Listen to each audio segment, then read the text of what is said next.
Hello everyone, welcome to the Place Where We Are podcast, where every week we get together, talk about some games, some media, what we've been doing, what we've been playing, what we've been watching, and just talk about some stuff that we found really interesting. It's four of us here. My name's BottlerWorks, I'll be the host. I'm here with Olive Meister. Hey there, I'm Olive Meister, or Will. They'll all call me Will. I make internet content. I'm here with Quikwix as well. Hey, I'm Steve, also known as Quikwix, and you're not my real dad. And I'm also here with Sam. Hi, I'm Sam. Okay. So just first of all, how's everyone doing? Have you all had good weeks? Doing good. I've had a fantastic week. I've been busy the whole week, but yeah, it's been great. Okay, have you been? I've been busy, but with work. So You're not full time anymore, though, are you? no, we're getting less hours, but it's awkward. Busy schedule. So yeah, Not enough time Well, to. I had a great week. I've discovered a brand new passion, which I'll talk about in a minute. Well, but- great week. Let's go straight into it. Will, what have you been doing first this week? I have become a Yu-Gi-Oh player. I didn't think this oh would ever yeah, happen. Wow. Oh, yeah. Well, alright, it's not as dramatic as that. I don't think I'll stick with the game, but I had a lot of fun. Yu-Gi-Oh's just launched on Steam to apparently insane numbers of players. Yeah, it's And- fun. I've never played a Yu-Gi-Oh Mhm. game. I've barely watched the anime. I know nothing about it, but I did have a lot of fun the other night. I had someone coaching me on how to play Yu-Gi-Oh, and that game is kind of fun. I don't know. So you guys can probably talk about it a lot more than I can because I'm a complete Yu-Gi-Oh noob. But yeah, can't deny that's fun. It's a fun card game. Well, there's actually a news story based around this week. So if you wanted to get into a bit more later, we could totally do that. We can talk about it later. Yeah, because This is a game I've played a lot this week as well. So Same. well, I mean, it's just come out and it's apparently doing insanely well. So If you check, I checked the Steam charts right before this, and it's like the fourth most played game on Steam that's right now. crazy. It's Yu-Gi-Oh. It is. Yeah, it's bigger than Apex. It's bigger than Rust. I can give you a little bit of like a short explanation to why I think it's done well if you want. Like, so this game is representing current meta paper Yu-Gi-Oh, but with like a ban list that seems to be a mix between the Japanese ban list and the non-Japanese ban list. Yeah. So it's Yu-Gi-Oh, but with a slightly fresh take because certain cards are now playable, certain cards now aren't. It's a unique meta. Yeah. So it's got its own thing developing where everyone's trying to bring things that are already meta, but now are finding, oh well, with this card gone, I can't play this and stuff like that. It's being figured out. That's interesting because that's like I come from I like card games. I've never played Yu-Gi-Oh, but I do like card games. But mostly it's Magic for me, and I dabbled in Pokemon cards when I was a kid. So that is interesting because Magic has its rotating and non-rotating format. So it's almost like they've come out with a free-to-play, very generous free-to-play Very card generous. game, and Extremely. created a format exclusively for that game, which is why everyone's jumped on. Yes. Oh yeah, I could see it. Yeah. I didn't know that. See, I think out of all And of us one here, I know the least about this topic. I've never played Yu-Gi-Oh. I've never touched. Everyone's playing this new game. I haven't even touched it. So I'm gonna stand well back Well, in this I conversation. played a lot of paper Yu-Gi-Oh, but that was over 10 years ago. But I did compete in tournaments in it, so like there's varying levels. Like I've been away from it for a long time. Yeah. Well, because I was like, I saw a bunch of friends jumping on this Yu-Gi-Oh hype train, and I was like, oh, that would be fun to talk about on the podcast because I know Sam and Steve will play it, and I could be like a different opinion because I probably won't enjoy it. And then I started playing it, and I had someone teaching me, and I was like, oh my god, I think I like this. I think it's a really stupid card game. I don't think I'll stick with it, but there's something incredibly hype about because as opposed to most card games that I've played, this feels like you and your opponent both play solitaire, and one of you combos off very quickly and wins the game. And that means that in some ways it's frustrating, because if you don't get the cards you need, you feel like you don't have any impact on the game. But at the same time, the games are over incredibly quickly, because one of you just pops off and kills the other guy, and I've seen like turn 1 kills basically. Yeah. Wait, turn 1 kills? Game, yeah. Oh, it's very common in Yu-Gi-Oh, especially right now. Because imagine, like what you know of Magic, Josh. Yeah, with nothing. all their ban lists. Oh right, I thought you played Magic. Whatever. It's the other one. Yeah, I've never dabbled in Magic either. Oh, fair enough. I played Legends of Runeterra. That's it. Yeah, I guess there's no real parallel there. But this game is like, it came out in the 90s, whenever Yu-Gi-Oh launched, and it's had one format the entire time, and they ban cards and limit cards, but there's no like, this set is now gone. It's like, no, they just have to keep like implementing new mechanics and things. So it means that there's just been like absurd power creep up till now, where it's like the stuff that they talk about in the first season of the anime is laughable by the standards of the stuff you'll see in this game. Exactly. Like, it's ridiculous. Wait, is Blue Eyes White Dragon no good? Oh my god! No, there is a Blue Eyes White Dragon deck though. They keep adding cards to make the older sets, like the Harpy Ladies, the Blue Eyes White Dragon, the Dark Magician, all that, keep them relevant.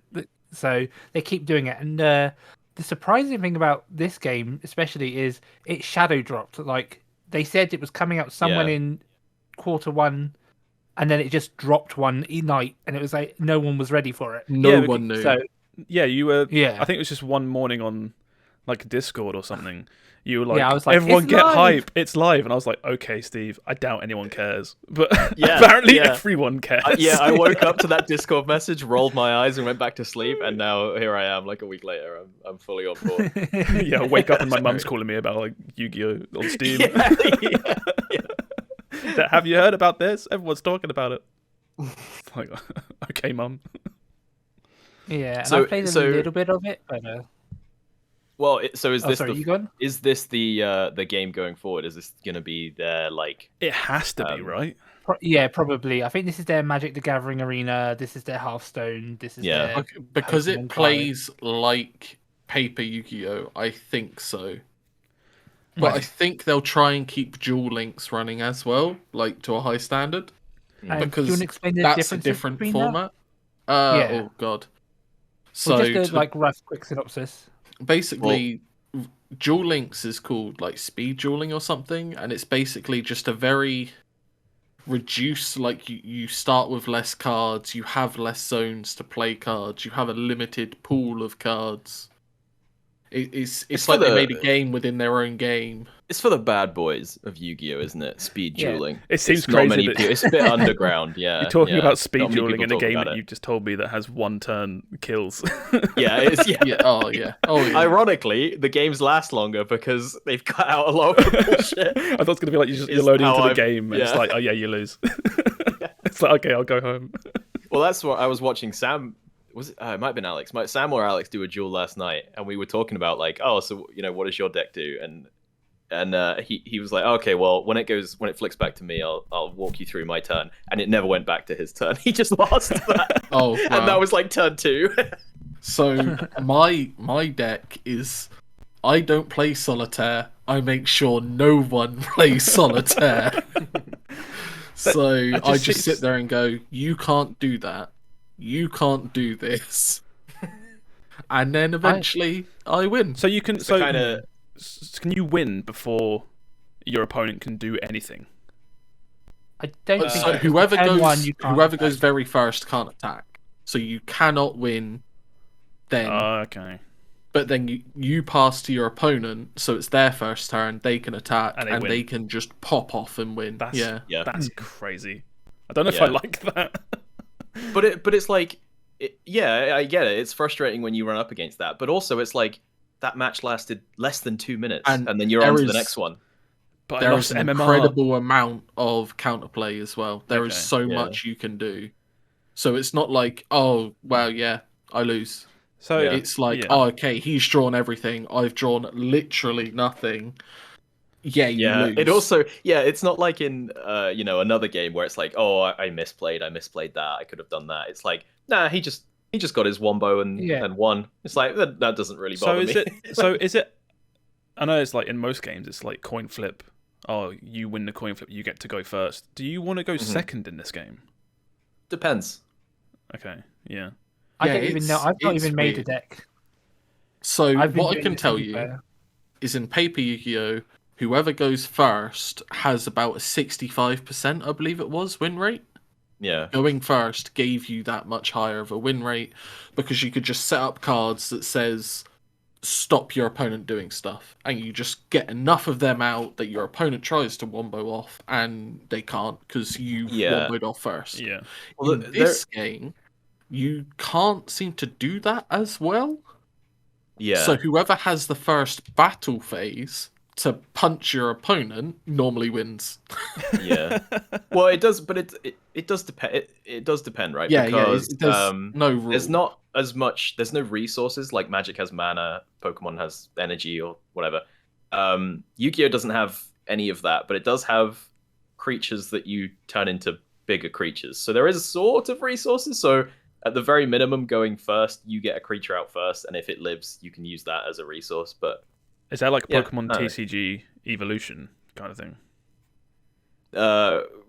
Kind of. The very original card game is you would summon 2 small monsters, and then sacrifice them to summon a big monster. That was like the OG way to get big monsters out. That is ludicrously outdated now, though. There's so many different mechanics. Oh yeah, it was. I had a Yu-Gi-Oh relative expert walking me through some of these new mechanics, and I still could not explain half of them to you, even after that. Is the pendulum summon? What was that? The P scale? I don't know. The P scale, yeah. Yeah, you got to learn about the P scale, Josh. I'll teach you. Don't worry about it. It sounds like a thing you do on guitar. It does. I'm glad to see it doing well, considering I know a few people that are really into Yu-Gi-Oh.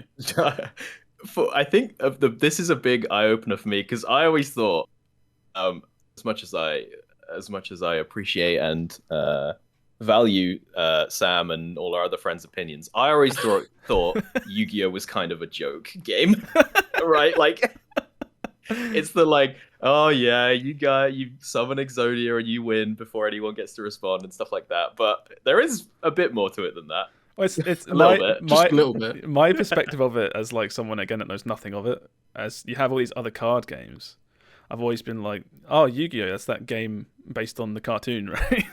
You know, like the cartoon came first, and then they made like a whole game after. And I always thought like, you know what? Of all the things to play, I'd probably like if I was going to get into this, I'd just learn Magic instead, because it always seemed more popular. Yeah. It reminds me of like when there are loads of different archetypes in Magic that you can play, and one of them's like, I'm gonna try and go, in air quotes, go infinite, which is I have this huge elaborate setup to do one thing, right? Which is whatever it might be, summon infinite guys or do a spell that does infinite damage or something. And it's like, those decks are fun to play a couple times, and then you're like, all right, I get what you're trying to do. I don't want to play against you anymore, that kind of thing. Yu-Gi-Oh! It feels like everyone just has one of those, and then it's who can just be the most obnoxious. They always seemed like, again, as someone who is so surface and knows absolutely nothing about these games, they have such a long history and like legacy. It's always been like, very intimidating. How can I get into this? It's absurd. There's so many cards, blah blah. And I think that's the only reason why I ever got into Legends of Runeterra, because they were like, here's a card game. It's brand new. There's like a handful of cards. And it always seemed there's no meta because nobody's played enough yet. The same thing like the Pokemon TCG has as well, right? And it will always be seen as a child's card game. Yeah. Yes. Whereas Magic the Gathering very much has this stigma of like, it's almost like it's an adult's card game. Children has play an this game. air of legitimacy, doesn't it? You feel like you look down your nose at Yu-Gi-Oh! When you play Magic. Which I don't necessarily agree with, but that's the sense you get. Yeah. So yeah, I've got. I feel like whilst we're talking about it, we might as well bring up the news story about it, right? I had the exact number of concurrent players. Let me see if I can bring it up quick. It's like 240k, right? It's something like that. 223.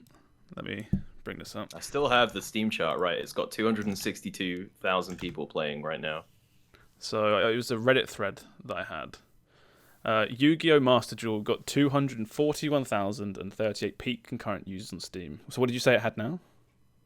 Its current peak, according to Steam charts, is 262,000. 200, so it's higher now. Than this. Yeah. This was a day ago.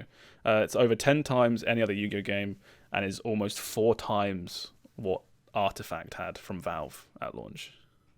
Rest in peace, Artifact. You're the only person, I think, resting in peace. I loved that game. Did you? Yeah. He really did. So yeah, it's doing absurdly well. That feels like punching down, though. Not you. I mean, everyone brings up Artifact. It's like, come on, man! It didn't have a chance. I think in today's market, you can't release a new card game unless it's got an established brand behind it, like the Final Fantasy card game. It was Dota. Not Artifact's issue. That was not Artifact's issue. Was its paywall? Yeah, and its pricing system. Oh, it's pay for entry. You had to pay to play it. Yeah, it had pay to entry, and you also still had to buy packs and stuff. Yeah, that's almost so it was pay arrogant. and pay. That's more arrogancy than anything. It's that was Valve expecting being too big to fail, thinking they were too big to fail. Yeah. Because it was always there. What do you call it? The license or whatever. It's Dota. Dota is absurdly popular. It had the background. Yeah, and it was trying to integrate itself in the lore as well and all of that side, and it had that. Yeah. I watched Sam play a bunch, and I thought it looked neat, but I wasn't going to pay money for it. And again, that was the problem, wasn't it? I played it in the beta. I thoroughly loved it. I loved the 3-lane system. Was mind blowing and incredibly. It was so good because it just meant you had this. You didn't just tunnel vision on one thing. You had to worry about multiple things, and the strategy level just went up. But just having to pay to play it when it came out, and then you had to pay to do your arena and stuff like that, and you had to pay for your packs and stuff like that. And it's like, well, hold on a minute here. But you've already got Hearthstone, which is free to play. Yeah, were you triple dipping at that point? Come on. I did like how it all tied into the Steam market though, because it makes the cards quote unquote resellable, right?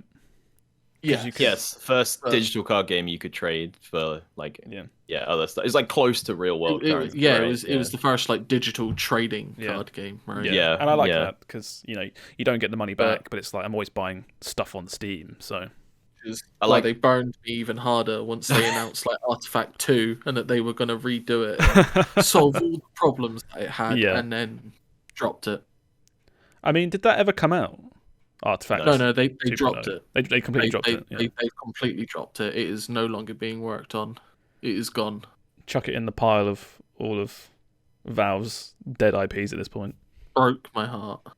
I mean, Valve don't make games anymore, do they? Apart from Half-Life Alyx.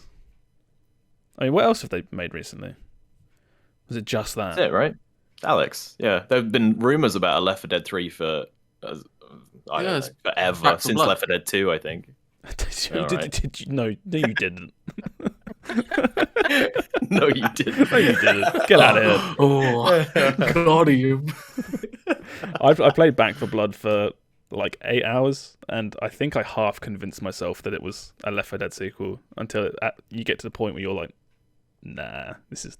You thought it was fun until you watched an internet video, which said it wasn't fun, and then you thought it wasn't fun anymore. Yeah. Classic Josh. It was that video that didn't make me realise that suddenly Back 4 Blood is bad. It made me realise why it felt weird to play, as if there was something missing. Was this the same video which was how the Valve system carried Left 4 Dead or something like that? This is the it's Kroby Cat is the channel. Let me see if I can find it quick. Yeah, it's the Kroby Cat. Yeah. Back 4 Blood proves Valve carried Left 4 Dead. Brilliant video. Bit long, but I love that kind of stuff. Worth a watch. Definitely worth a watch. Yeah. That's cool though. I feel like there's been a lot of discussion that's been needed about card games and stuff because a lot of people that here and we hang out with play card games all the time. Yeah. Oh my god, we're big card game players. It especially proves there is definitely still a market for a huge card game to just walk in and someone's got to do it right, and I don't know what that is. Like no one knows what that is, but someone's gonna nail it eventually, and it's gonna pop off. I could see Disney doing a card game with like Disney, Marvel, Star Wars. I don't think that would be as deep as you would want it to be, though. I don't think it's the IP that matters. I think it needs to be the depth. And I don't know. I disagree though. I think you need an IP. You do, yeah. If you want to be a big player, if you want to be a big boy, you need to have a big IP behind it. At this point, like you've got there's so many big card games. Like there's Shadowverse that's still about, Yugiho, Pokemon, Magic the Gathering, Hearthstone, Legends of Runeterra to some extent. You know, you're breaking into a tough market right now. Well, it's like card games are sold. You need to do it online as well.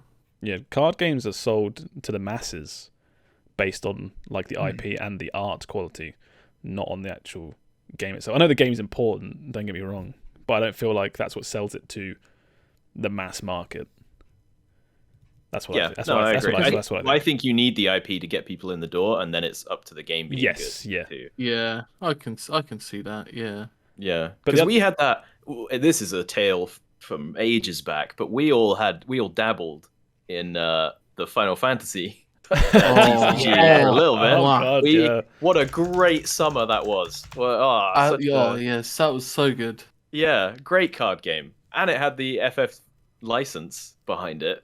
And it just didn't catch on. Just didn't catch on. Well, the problem is, I think, they don't have an online client for that. Like, there's a Digimon card game out as well, which is apparently okay, but they don't have an online client. And it's like, especially with these times with COVID and stuff, you need online right now. You need online. Like, that game had so much promise as well. And I remember speaking to Matt over and over and over, and we were like, it just feels good to play. It feels good to play. And then we all just stopped at the exact same time. We didn't speak about it. No one was like, "Oh, I think I'm done with this." It wasn't like we all just stopped individually at the same time. Well, I think it's because Steve says, because of COVID, but at the same time, we were all kind of moving around, weren't we? And it's like we were struggling to meet up to play it more and more. Yeah. And then it was like, well, if I'm not hanging out with my buds and playing FFTCG and I can't play it online, it's like, because what's the point, We used to head round yours before we would rock up to the tournament. Yeah. Oh, man. We're losing all our street cred here, but that's fine. So the final bottom line is COVID-19 killed Final Fantasy TCG. Oh, no. I think this died right before COVID. It's had a lot of problems. It was a great game, but COVID definitely is killing paper TCGs. Or hurting at the very least. That's what I more meant is, you can't have just a paper TCG, especially in these times. Yeah, I don't want your greasy COVID cards near me. Sanitize your cards already, goddamn. Yeah. Man, I don't think the cards are the issue. You'll catch something from them. It's the people. Having been to many and a poorly filtered basement to play card games, that's that would be like ground zero. Yeah, you don't catch COVID, you catch something way worse. I never got into that again. This is like, I always feel like I'm surrounded by like 10 people that are like, card games. I'm like, but that's because Josh, you spend all your time playing. Oh, so at the moment it's RuneScape. Yeah, there you go. Wow. Nice segue, my dude. Thank you. I've been working on it. I've been practicing all week. Let's bring up a RuneScape. I'll be talking to Erin, and I'll be like, and for dinner, they're having... And then she tells me to fuck off, usually.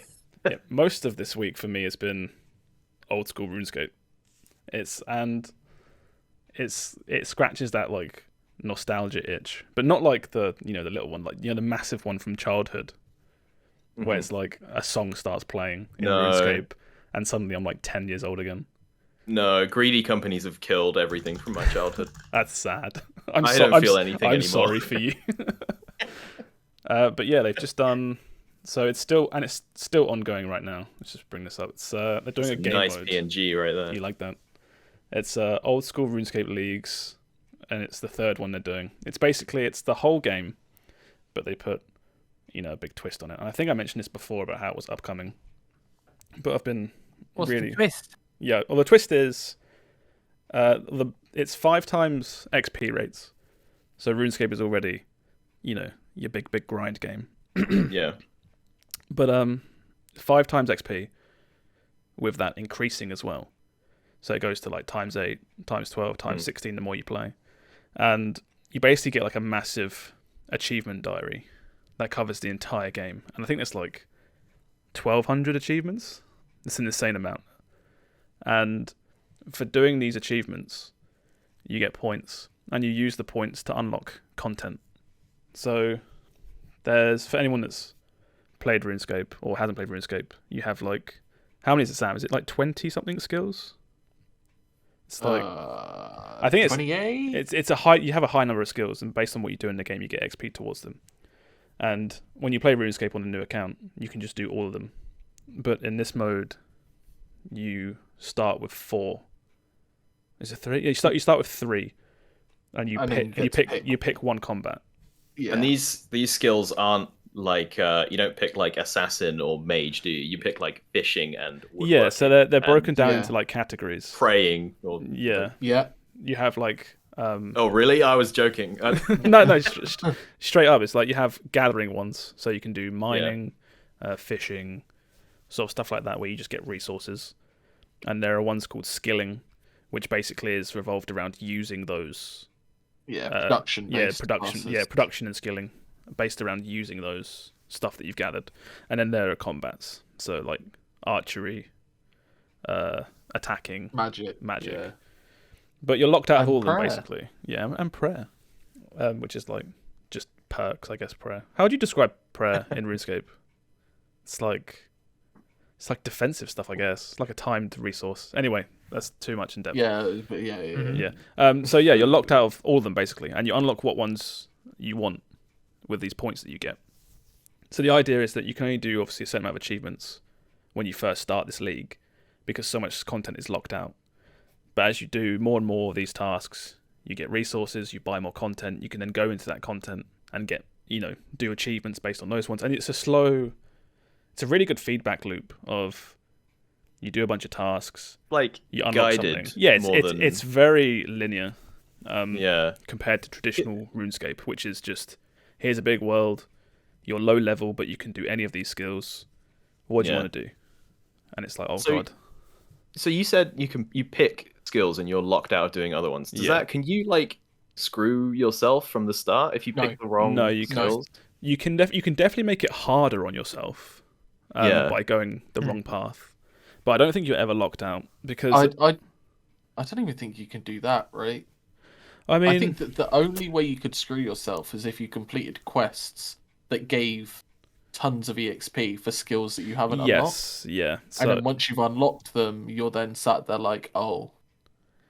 Yeah, so you're not locked out. So even if you didn't get all the XP, you could still grind it, I guess. But that's what makes this mode more tolerable for me, is that you get XP so fast in this, because the rates are so much faster. And it's like, you do fishing, you fish for like a second, and you level up like 2 or 3 times at the start. And it's normally every time you level up, you get like a message saying like, "Hi, you leveled up." But I think it's disabled for like the first 30 levels in this game mode, because it flies fast. Yeah, it's so fast. But yeah, on top of that, there's a bunch of relics as well, which are like individual perks that basically just break the game. So it's like every time you catch a fish, you actually catch 3 fish, and you get XP for all those fish. And it's like I say, the XP you get is just mad. And the idea behind this entire game mode is that it's really busted, but it only lasts for 42 days. And then the whole, the world is deleted, basically. And then 6 months from now, they do another one. Yes. So what they're doing... so all the points you collect to unlock stuff, like the content, you get another kind of point system as well, and those points, when this ends, you can spend on like cosmetics for the main game. Oh, that's cool. That's cool. So wait, the main game has cosmetics? it's like Isn't it like pixels, they're like pixels? there are pets and stuff that follow you around, and but yeah, I I've been having a lot of fun with it. I think I'm done as of where I am right now, because like it gets to a point where, like I say, at the start it's just like bang bang bang bang, you're doing so much stuff, and its tail, the crack runs out. It's tails one of those off. things, right? Where if you've got 5 times rates, that means if you do commit to a 1 hour grind, that's essentially a 5 hour grind. Yes, but it's yeah. still Isn't a 1 hour grind. Yeah, and that's the problem I'm facing now, where it's like I've done all the really speedy stuff, and you go through the logbook, and I'm past the point now where I can find an easy task that I'm like, oh, I can go down the road and get stung by a bee and get points or something, or I can go here and chop down a specific tree and I get points. Like, I've done all that, so now it's like all I've got left is either locked out of content that I have to do quests for, which I really can't be bothered, or it's like do this thing 50 times. I'm like, oh, we're back to actually grinding again. It might be faster, but it's short goals. Yeah, and it's like we were talking about this briefly with Matt a minute ago, because he was like, why you stopped playing? I said I wouldn't tell him. You'd have to watch this. And I said, what is? And one I said, view secured. Yeah. I said, what is he doing? And he said, oh, I've got to do this thing 100 times or something. And I was like, oh, he's just playing RuneScape again. And that's where normally. And this is what I was saying as well, where I said I think I'm done with leagues, but I'm not sure if I'm done with RuneScape, because I'm now doing stuff on the leagues mode where I'm like, it's not boring, but I could be doing this on like my main account. It doesn't count. Yeah. So it's a really weird point where I've gotten my fun out of it, but I kind of still want to play RuneScape a little bit. And there's also one of those things where you don't want to get sucked into like crippling addiction again, right? Because it's RuneScape. Oh, bring it on, mate. Bring it on. So I'm there. I'm looking for new addictions. I just started Yu-Gi-Oh. But I'm kind of hoping it's a fascinating idea. I would love. So I've never played RuneScape. I dodged it completely when I was a kid. But I have played WoW on and off since vanilla, and I would love it if they did this kind of thing for like classic WoW. It's an amazing idea. It's like or other games. This is perfect to have, in my eyes, your first intro to RuneScape. I was going to say, I'm not. No, I'm not looking. No, for I don't mean for you. I just mean for anyone. Yeah, anyone listening, if they want to try it. Yeah. This is how, because you just skip the monotony of the grind at the start. Yeah, there is and no then grind you'll at the get to start. Josh's stage where you're like, okay, I'm done with it, or you'll feel like, no, actually, I kind of want to see where this goes. It's and like, then you'll hit that crossroad. Well, it's like I said, the point I'm at now in the leagues is doing quests to unlock, content and areas of the map, and I'm like, you get the feeling like you spend points to skip those. By the way, I know you can, but then they're quests that I haven't done before, so I'm like, I kind of want to do them properly, but this is a timed game mode, so I could just do them on my actual main account that is geared enough to do them properly. But yeah, it's been a lot of fun, and I think this is the first time as well I've been playing with the HD mod for RuneLite, and the game looks really nice with the mod. I watched you play some the other day. Nice. Well, it's not nice. It's nice in the way we talked about Valheim, right? Where it's like nothing here looks especially great, but together it has a really nice style that you can kind of get invested in. Yeah, that doesn't look bad. That looks all right. Yeah, it's like almost like you're looking at a tabletop game from like way up high. That's what it's looks like. Very charming, right? Yes, charming is the word. Yeah, but in a weird way, you get used to it when you play it with this mod. Because then I go back to mobile, and I'm like, oh, this looks like garbage. Because you just, this is like, I think it's the perfect way of describing how you think RuneScape used to look. Yeah. When it looks nothing, it looks way worse than this image. But I wish other MMOs would give this a go. I think this is a great idea. Well, yeah, because I want to play. I would love to play through Classic WoW again, but when Classic WoW came out, I played it through with my girlfriend, and we were like, we got to the mid 30s in level, and we were like, this is so slow. This is so boring. We did all these 20 years ago. I just can't do it again. Yeah. And we gave up. But if I could jump on board and boost myself, that'd be great. That'd be way more fun. Oh, it'd be cool. So imagine like World of Warcraft, but 5 times XP rate. Yeah. You start with a mount. Bunch of extra achievements to do. A bunch of extra tasks to do. Yeah. See all the raids I never did. Yeah, that'd be awesome. Yeah, you start with a mount, and there are like upgrades. You imagine like 5 times mount speed. So you go in like 1,000% speed or whatever. You could do it like per class. Like buffs to your class. Like, you're a mage and you did this achievement. Now when you cast a fireball, you fire 3 instead. And that's exactly what. That'd be cool. And like I said, they get really crazy with it and basically break the game because it only lasts for a month and a half.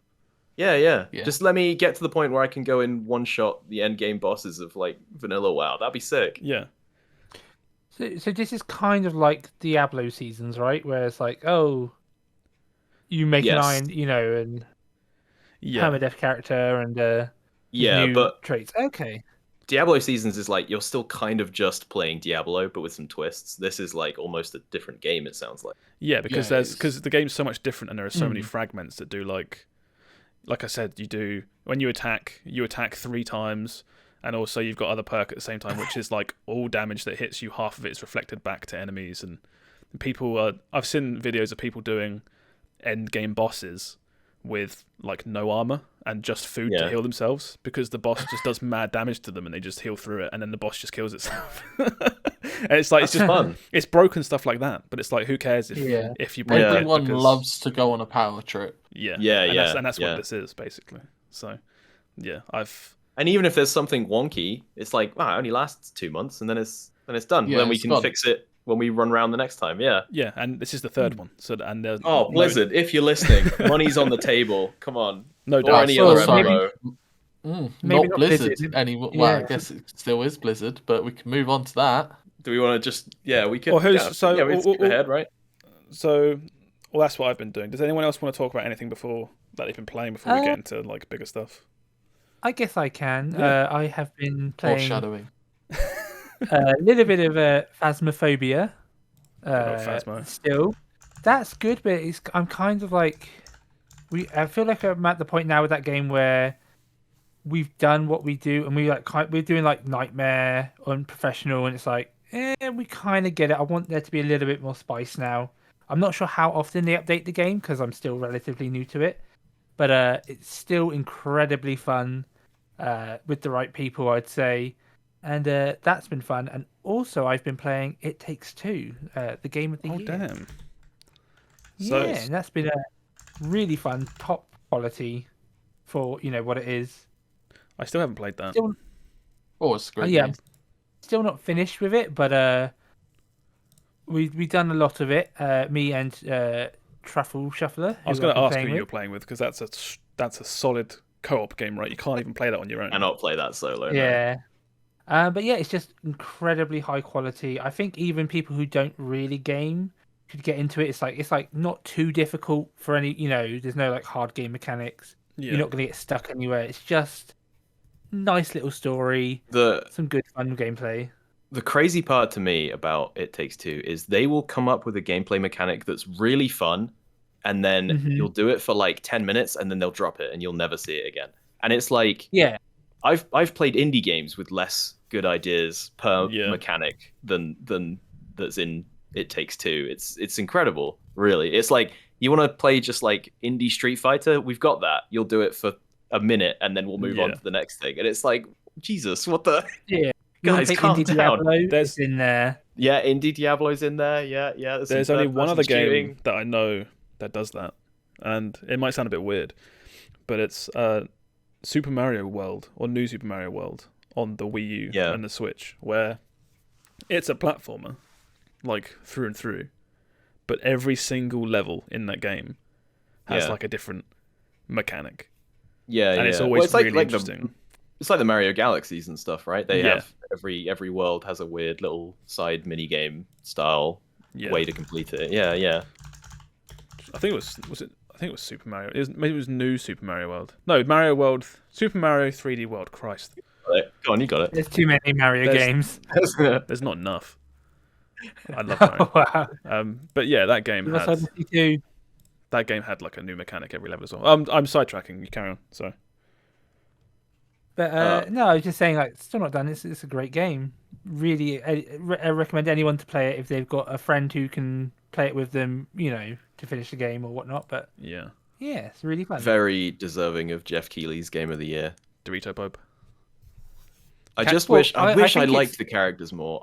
There's some of the writing is really funny, but the two main characters in that game are just annoying, unlikable. I was going to say they're assholes, aren't they? Yeah. Well, the idea is it's a marriage, a failing marriage, and they read a book that turns them into dolls, and then they have to do charming puzzles, and apparently that will fix your marriage. You could read into that as much as you like, but it's supposed to be like a redemption arc where they learn to appreciate each other's skills and things over the course of this like 12-hour game. But they're just so unlikable all the way through. It's I don't know. Yeah, just sniping at each other constantly. It constantly is. There's like me and Aaron like doing stuff and high-fiving, like, fuck yeah, we did this level. And then they'll be like, well, you're a bit slow on that lever, weren't you? And it's like, oh, fuck off. Well, yeah, that's the perspective of being in a good relationship, playing a game about being in a bad relationship. Yeah, I suppose. It's just like, I don't relate to any of this. It's like, that's good. Yeah, I guess so, yeah. It's like if you were doing that in real life, and then they were doing it in the game, and then they got better, and then what's left for you and your partner? You just... Yeah, we walk away still mad. Yeah, the credits roll, and you just look at each other like, That would be much worse, wouldn't it? Yeah. But yeah, some very funny moments in that game. Can you play that game on your own? Can you have AI take over? No. So you are hard locked out of that game without a partner? I don't know, but I also don't know why you would. There's certain puzzle segments where you need like be doing two things at once and it's timed and. But I mean, even if they had a very competent AI that covered the second player, it's like I don't think that's the point. I don't think there's much there for you if you wanted to play that solo. I understand what you mean about like I get that's the point of it, but if you're just a random person, you go into a shop, you see the box art, and you're like, that looks cool, and you buy it. Can you take it home and boot it up and literally not play? If you know nothing about it? I guess you would have to find someone else to play it with. Yeah. Yeah, maybe there are public lobbies or something. I do not know. Public lobbies, but I only play ranked. I don't know. Ranked It Takes Two is where it's at. But I would say, I'm actually an It Takes Two free agent. So if you need a partner, I'll be hanging out in the public It Takes Two lobbies. Yeah, I got to diamond rank, and now the queues are really long. I'll carry you through It Takes Two. Don't worry about it. Yeah, the game is on Game Pass, or if you buy it, apparently a friend can get the friend trial version, which you just download for free, and someone else can play it. Yes. Yeah, if you can't find a friend to play it with, it's even an enjoyable watch, I would say, if you find like a good video on YouTube or whatnot. Yeah, you can watch part 1 of mine and Aaron's playthrough, where I never got round to making a part 2. You did a part 2. You didn't do a part 3, I think. There's a couple. Did I? Oh, part 3 then. I'm a diehard Olive Meister fan. I think I would know. And the only other game I've been playing this week is Rainbow Six Extraction. Oh, I want to talk about that. So yeah, well, let's talk about it then. Yeah, I think we all have. Has everyone? Have you played it, Sam? Nope, and I have no intention of it. And watched us play it. I have gone back and played that a couple more times since we played together. That game's kind of fun. I think I actually really like it. And it's I don't know. It seemed like not a cash grab, but it had everything going against it, right?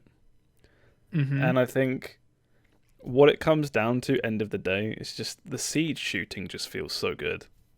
I think that's it. I think it's worse for the sum of its parts, right? Yeah. But I think it's still the siege. Yeah, just running around and shooting is fun enough to carry it as like a fun little co-op game.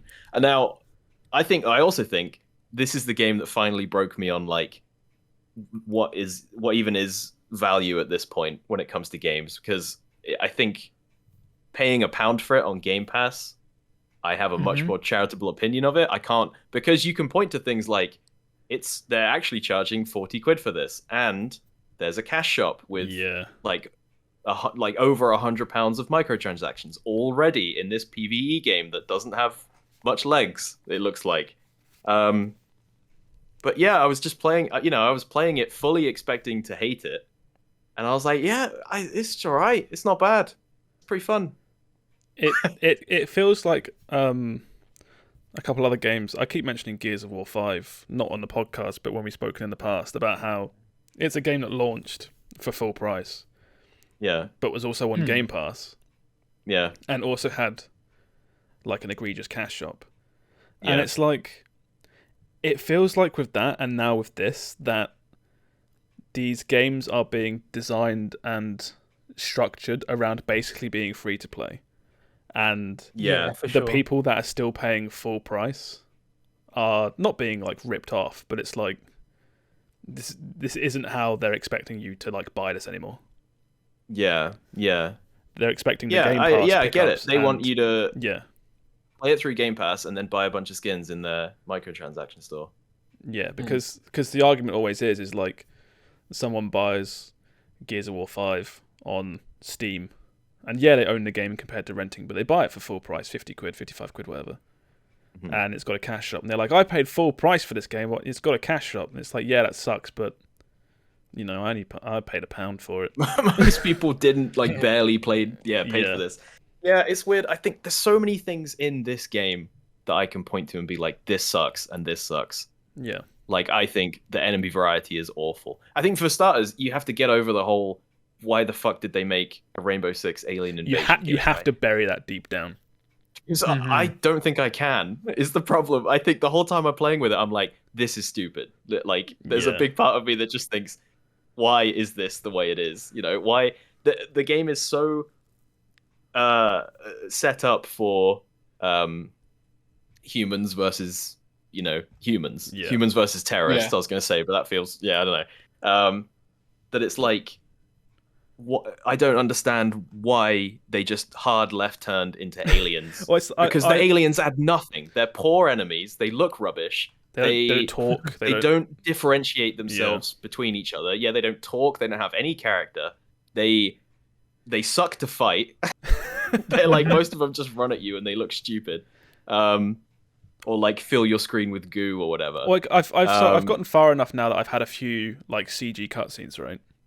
Yeah. And it feels like they sat down in a room and they went, what if we take these pre-existing characters we've made in this, the Siege universe, and we make them fight aliens? And it feels like they set that all up, they did all that, they made all these cutscenes, they wrote out all the story, and no one sat to stop and think and say, is this actually really stupid? Because it's colossally stupid. Like, it's like Ash and Thermite talking about aliens, and I'm just like, this is Here's the thing, they're though. so serious. Does it It's matter? so dumb. Does it matter? It does in the context of the I game think itself. the game, it doesn't matter. But in terms of me sitting there, I'm actively watching these like 2-minute long CG cutscenes, going, this is almost parody. Yeah, but when I say like it's worse for its parts, right? I think there's a really good, like, Siege is a really good game. We've all played Siege a crazy amount. We like Siege in general. Best game ever, yeah. And the moving, the shooting, the interesting strategies you can come up with, right? Like the first time you bash out a floor and you shoot a guy through it, you're like, that was clever. The first time you rappel upside down off a building, shoot a guy through a window, right? You're like, cool strategy. Or the first time you whatever. None of that is in this. It doesn't add anything like that in that. Yeah, I didn't think about that actually. There's no rappelling, which is a big part. There's no rappelling. Siege. There's no verticality. I found a hatch once and I was shocked. Oh yeah, for some reason we were like, why is this here? Like, they don't use that at all. And then on the other hand, yeah, but why? That's just code. That's code they forgot to comment out. yeah. And then on the other hand, there's this cool co-op versus AI, like almost roguelike setup that they've got going on here, where your characters can die and be rescued in subsequent missions and stuff. And that's a cool idea. And then when they come together, they don't add anything to each other. It's like actively stupid that I can take a guy who just has a sledgehammer into this mission. Like it doesn't do anything. Oh no, so I'm going to jump straight into that. I think that might be where we're not quite far enough in yet, and we're not on the like super harder difficulties, because I was going through a bunch of characters and their unlocks and stuff. And Sledge in particular is the guy with the big sledgehammer, if you couldn't tell. You can, as you level him up, you can charge his swing, and eventually you can stun like the boss monsters and stuff. Yeah. And I think it's stuff like that where you think like, why the hell is Sledge here? This is stupid. Maybe that's really good for the hardest game mode. I don't know. Yeah. I will say that when I played with you two, as in Steve and Will, we played quite fast. We played quite fast and loose, and that was fun. Are you sure? Well, you played a whole round crawling on the floor. No, but when I played the next day. I think it was the next. It might have been that evening or the next day. I played with Stewie and Alex, and I was playing like point man, but Stewie was happy to actually like drone and scout, and Alex was playing pulse and he was pinging all the hives, and I was taking them out. And if we deliberately tried to play like more tactically, it felt more fun. Whether or not we were playing it wrong. I don't think we were playing it wrong, but I got more out of it when we slowed down. It sounds like there's multiple styles of play. Yeah, and I don't think the way we played would carry through to the harder difficulties. I think we'd get slaughtered, but. Although, I do think though that there is some tweaks and balancing should be done. Like earlier difficulties, you take one hit and it's like, oh, I've lost over half my health from just one grunt attack, you know. But I think that's deliberate. I think you're supposed to play tactically to a point where you don't get slapped by a grunt. Yeah, but I think for the earlier difficulties, I think it could be lowered slightly, you know. Yeah, it was punishing for when you guys played. How many times did you guys do it completely stealth? Never. We usually like stealth kill a couple guys and then just shoot everything. Yeah, Alex. Yeah, when I was listening to Alex and Stu play, they were like stealthing. And that's what I was saying. Yeah, I think it comes down to eventually you realize how to play like stealthily, which is you only get alerted if you kind of piss off a grunt and it screams. And you can take out like nests and stuff dotted around without alerting them. So I think you have to you play stealthily, keep an eye out, slap the ones that are about to scream.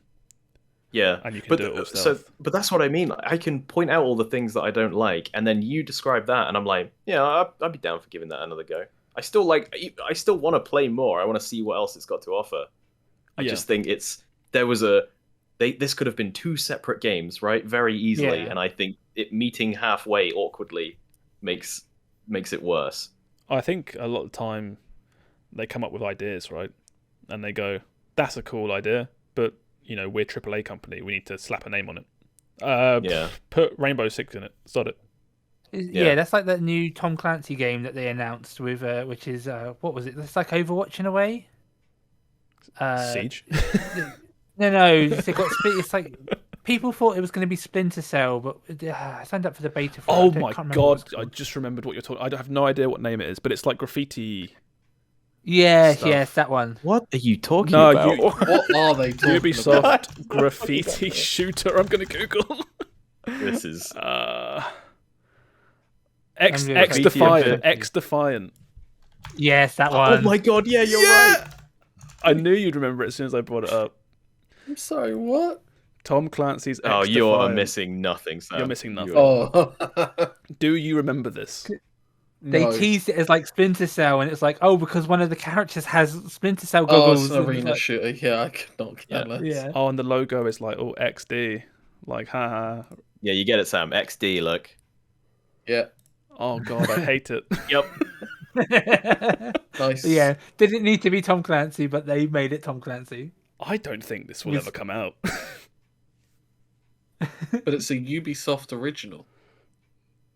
Does that mean anything? What does that mean? That guy's got Actually, look, Splinter Cell to be goggles. fair, I see this and I'm like, that looks fun, right? That one picture. I have no faith they'll deliver, but I like that picture. It's interesting to me. This might just be a me thing, but there's so much like original and cool design stuff kind of going on. Like this guy's got dreads, he's got a cross on his eye, gas mask, whatever.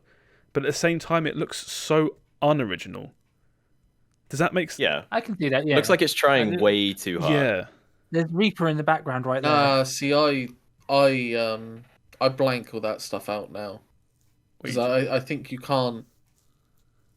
If you start judging things, like, oh, it looks like they're trying really hard, and it's like, yeah, but they should be, you know? No. What I mean is, it's like there's too much here. It's like It's too busy. Well, we got the Plague Doctor mask, we got the cool chick with the dreads, we got the Splinter Cell goggles, we got the ghillie suit over here. There's cool mask here. It's like the style is like neon vomit. You know, I can't do it.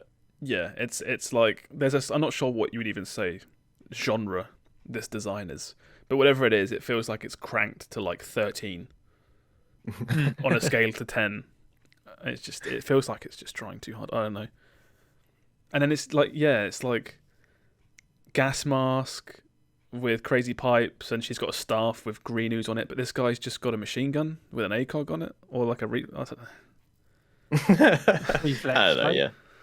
Yeah, I don't know. Ubisoft are weird these days. True.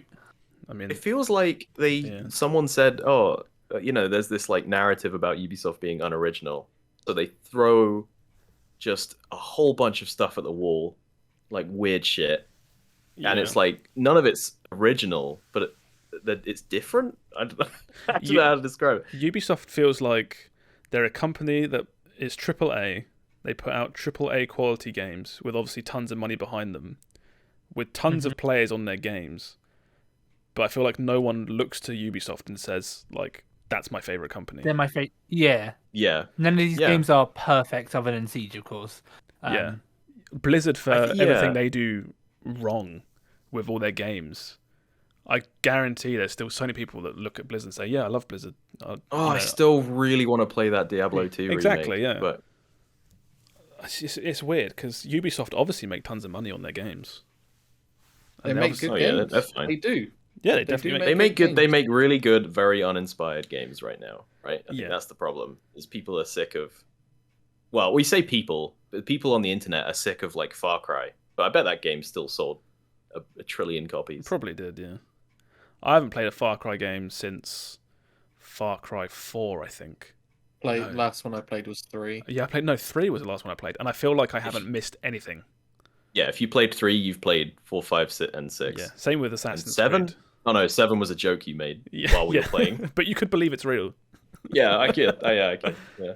They made the What's the movie with Tom Holland that's coming out? Uncharted. Spider-Man. That's not Spider-Man. Uncharted. Beat I it. was like, it's one of those. They all blend together. Those types of games to me, like Uncharted, Far Cry. Uncharted is wow. Uncharted is brilliant. Can we talk about Uncharted for half an hour, please? No, I think we should probably move on to a new topic, like maybe the Blizzard Microsoft soft stuff. A bit Uncharted 4 is coming to PS5 soon, and you get a free upgrade. All 7 owners of the PS5 will really love that. Yeah, that's me. Who are we kidding? They all played Uncharted 4 already. Yeah, It's good that Sony keeps doing that, and even like some of the older games, they're still coming out on PS4. Actually, I think I read an article somewhere saying that they're they're doing a lot more PS4s because they can't produce enough PS5s, so they're just making a bunch more PS4s. It's Yeah. I can't congratulate Sony for charging me for the PS5 version when every other company now gives it to me for free. I think the Spider-Man PS5 version is a whole brand new game you gotta buy, even if you own it on PS4. Whereas Microsoft now is just like, you got Game Pass, go ahead, my guy. Yeah. But yeah. Oh, right. So we playing more Extraction then? Absolutely, I'd be. It's literally the fuck you and I'll see you tomorrow kind of game. I don't know. Basically, yeah. I think I hate it, but also I want to play a little bit more. So I don't know. I've decided. Like, I've Extraction. taken a hard stance. I like that game. I do Fair like enough. that game.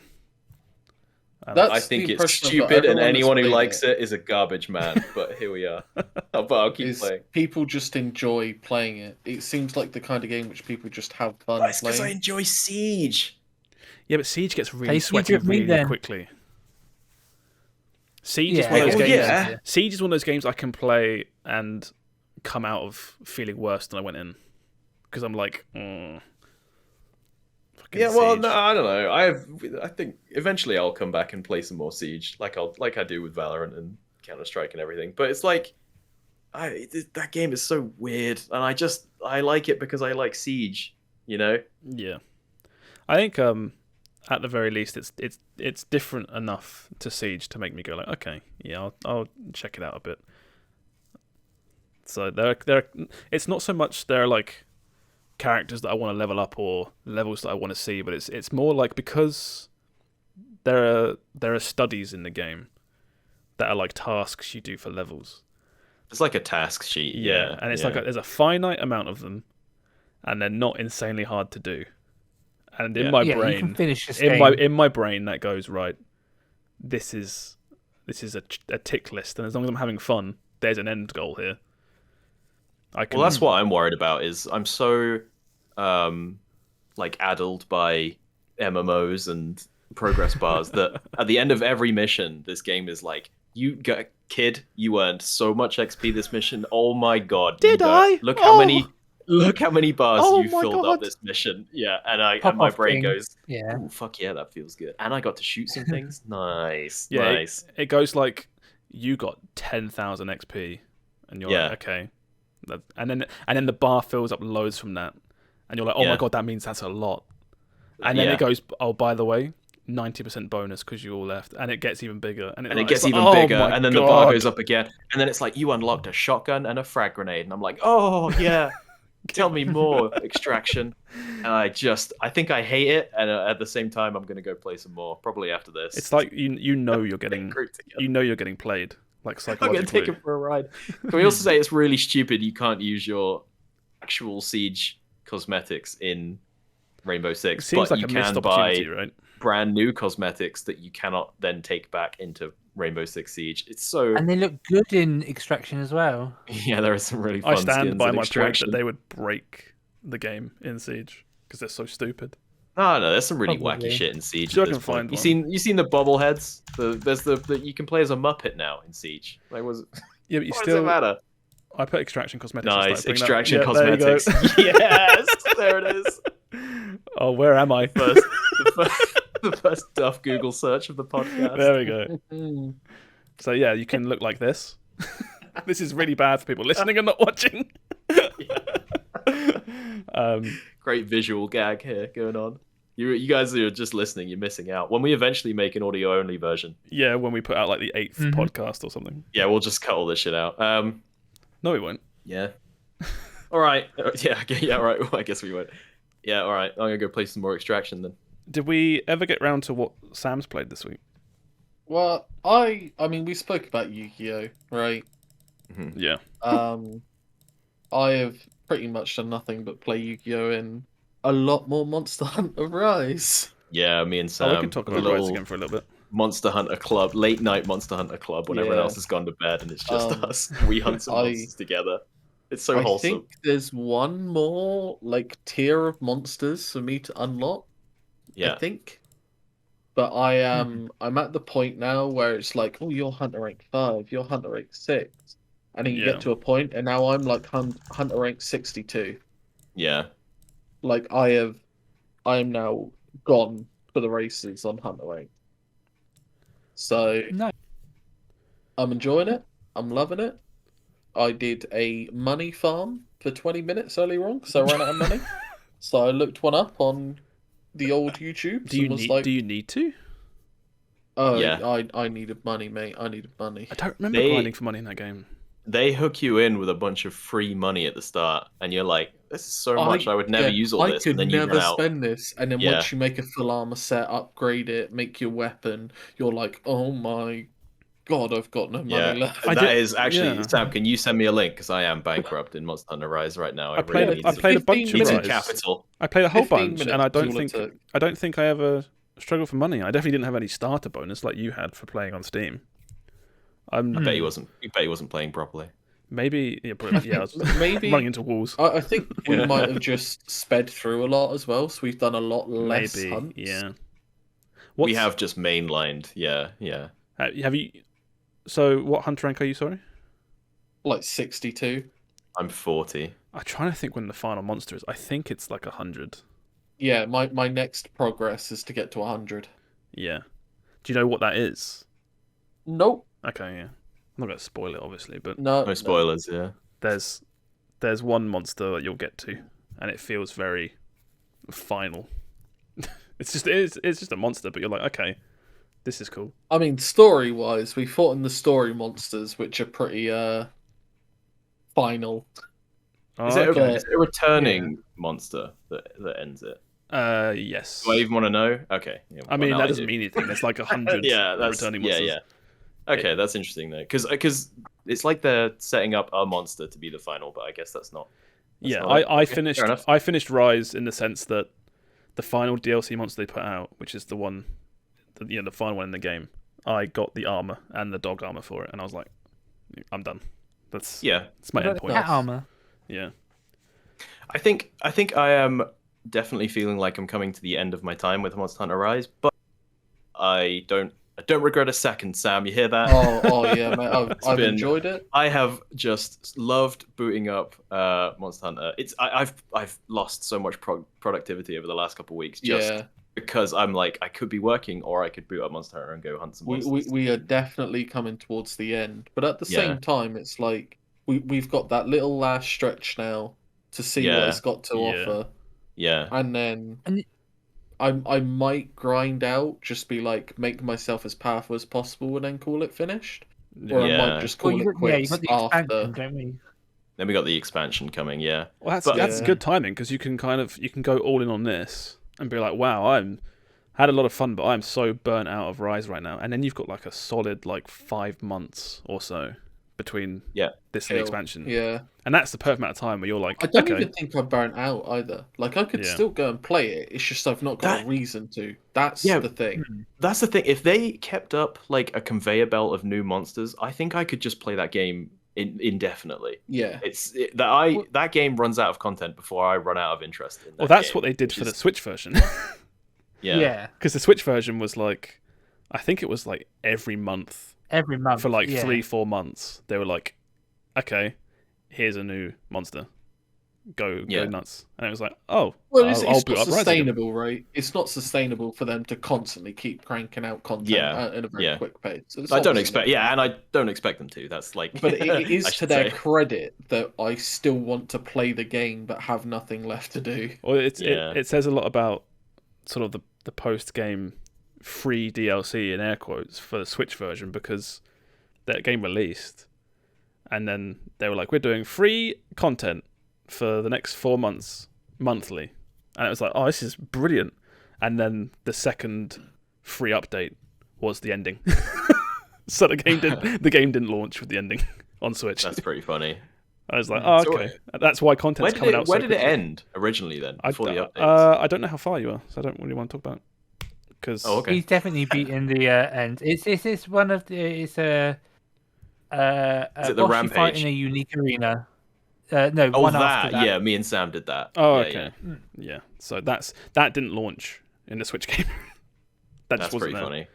It was, I think, the Switch game when it came out, you could keep grinding Hunter rank, but there was a point where you killed like a random, monster. Yeah. And the guy was like, "All right, cool." And you're like, "What's the next quest?" And he's like, "Well, that's Aaron's run into something weird today, where the game there's the two tracks, right? The single player and the hub, the multiplayer hub progress. And Aaron's finished the single player, and the ending to the single player is literally not even a cutscene. It just goes, "You should go play in the hub some." Yeah. And that's it. And she was like, I didn't hit credits or anything. It was just one dialogue box that said, "Oh, you idiot! You've been talking to the wrong chick this whole time. You need to go and be playing in the hub instead." Yeah, it's very weird. I think the single player stops at like 4-star quests. Yeah, and it goes up to like 8-star or something. Yeah, single player stops once it gets to. It doesn't even get to high rank. Doesn't let you in high rank. That's so weird. That's so weird. It was kind of worse for the Switch version, where it's like, oh, the actual game is in multiplayer, and also you got to pay for Nintendo Online. So oh my god, yeah, I didn't even think of that. And a lot of people aren't even playing like Switch Online. It's like a commute thing, isn't it? It's like playing in your bed or something. No internet. Oh, that's weird. You can, yeah, it's easier to justify on like a PC release now because it's just like, okay, I'll play online. I'll go play multiplayer. Yeah, it's like if you play your Switch on like a plane. Well, that's what I said when I was. What are you gonna do? It was my commute game, and I had to hotspot my phone and use the internet from that because you can't do it offline. That's weird. Do you think this is something I've been thinking about since World? Do you think Monster Hunter needs a more like what's the word? A better end game that you can keep playing? Because in this one especially, it feels like what do you do once you've unlocked all the monsters, right, and gotten their armor set? It's like just hunt more, grind for gems and charms and things.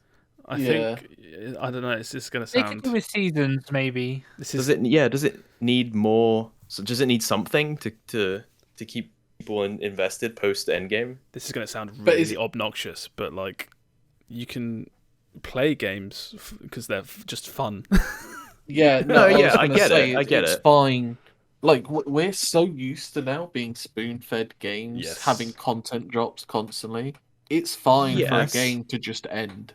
But I feel like Monster Hunter, more than something like Uncharted, right, is geared towards a system where you can keep playing with harder and harder challenges, right? It's more like a Diablo where you can, or like a MMO where you can keep getting better gear and it's very stat heavy, so you keep going for harder and harder challenges. And it feels weird that you can be very like optimal with how you get gear sets and upgrade, but the game, especially on this Switch version, this Monster Hunter Rise, is not difficult enough that I felt like I ever needed to grind for an armor set to beat a certain boss. It makes you gear up for a thing that never happens.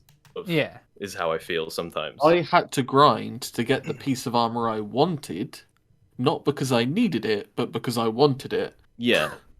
And like I'm not saying this like, oh, Monster Hunter Rise is lacking in endgame, because I think I've already put so much time into it. It doesn't bother me. If I dropped it now, I would feel completely satisfied. But I feel like we said, if they had a compelling post credits endgame track, I would keep playing.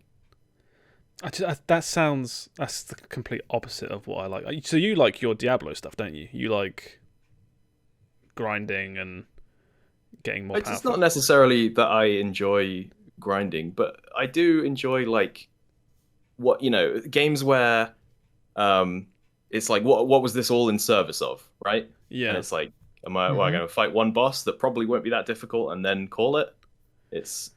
See, my alternate version of that I would quite like is, as opposed to your armor and weapons constantly getting better and you grind and monsters take less damage, I would actually prefer if, as some kind of late game thing, it's just you keep fighting the same monsters, but they get faster, they attack more frequently, and just like their animations speed up and make it more about skill in the game. Something like that. Yeah, because they have that in some ways with like the Apex in air quotes versions of some monsters, right? There's not that many. Yeah, but I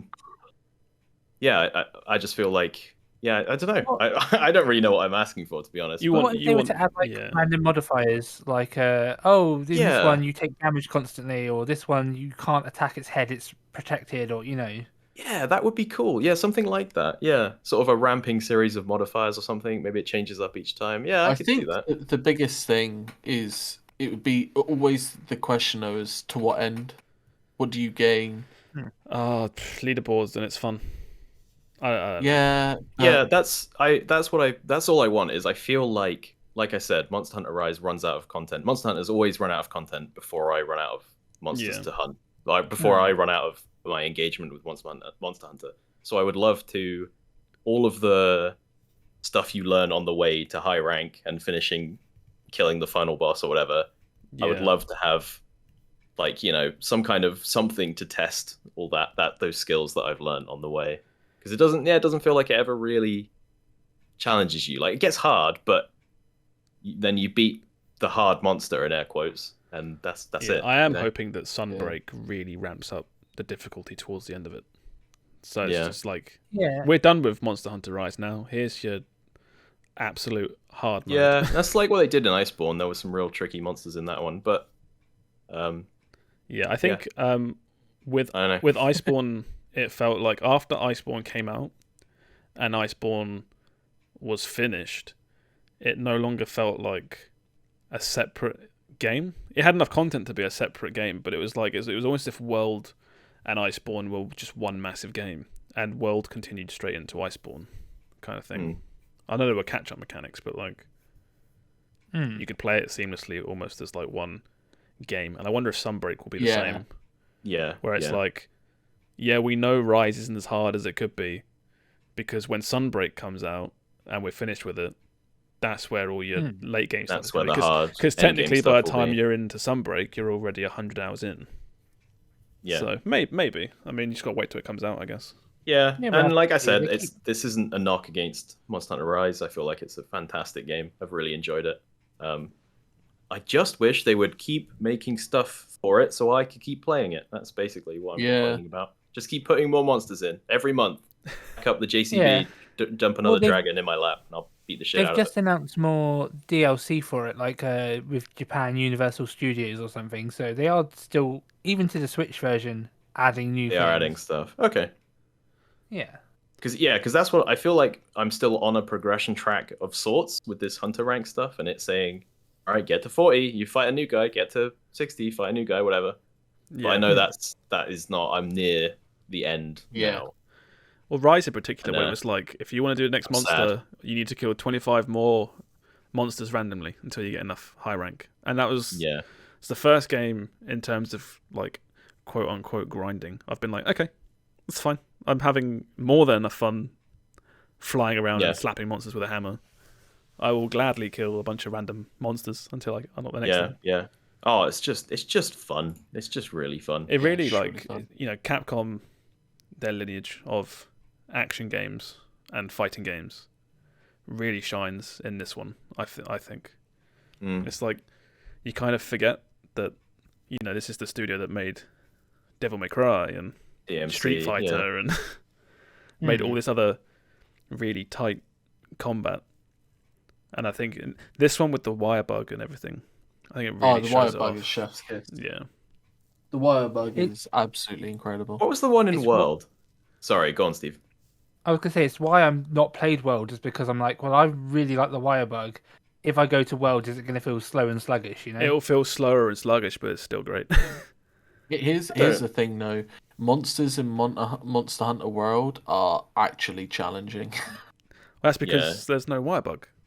No. So I came to this realization when I fought the SR bloody bomber jet man whose name I don't want to say. In World, that was the most terrifying monster to fight. Yeah. If it was on the map, you knew about it, and it ruined your day every single time. In Monster Hunter Rise, where everything is so like compact.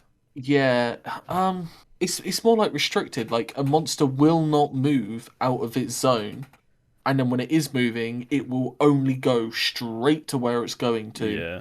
And then once it's there, it will stay there. And it'll clearly tell you where it's going to be. And yeah. In Monster Hunter World, those monsters roamed, and they went wherever they damn well pleased, and they had so much freedom with their movements as well. Well, this goes back to how Monster Hunter Rise compared to comparatively to all other Monster Hunter games, you don't actually do a lot of hunting. It's just monster killing. Yeah. You don't track them. You don't search for them. If they bugger off, you're not like, oh, where's it gonna go? It's vanished. It's just like, nope. Yeah. Fight in. It's over here. Go fight it in this arena for 10 minutes. Oh, it's deciding to change stage. Go fight in the next arena. And I will say it does get a little formulaic to where it's like you fight the guy for a bit, another monster shows up, then you use that monster to beat up your monster, then he runs off, and then repeat.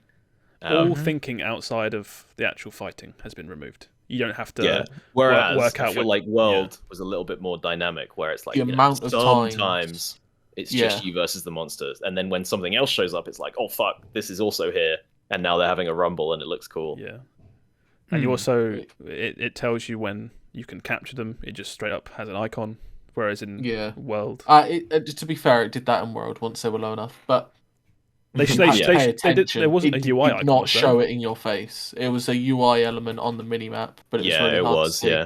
Yeah. But I didn't figure that out until way late in the game. Yeah. But in Monster Hunter World, you had to care about like your inventory, your potions, your antidotes, your traps. You had to care about sending your little mushroom farm to make sure you could make your max potions. Yeah. In this, it's like, oh, you've got Meowcenaries and Argosy, and you can completely ignore it because it means nothing. Yeah. But I will say, it's quite funny, Steve saying like, oh, I don't know if I'll like World. If you haven't played World, but you like Rise, World is almost like a sequel to Rise in many ways. Like, World it looks way better. There's so much more content. World is a complete upgrade, Yeah, there's so much more content. It's got an expansion already in Iceborne.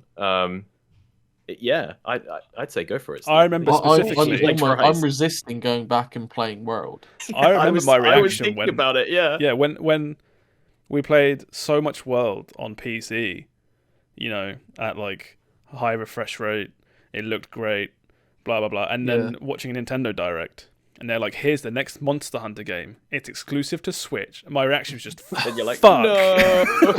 Yeah, for God's sake.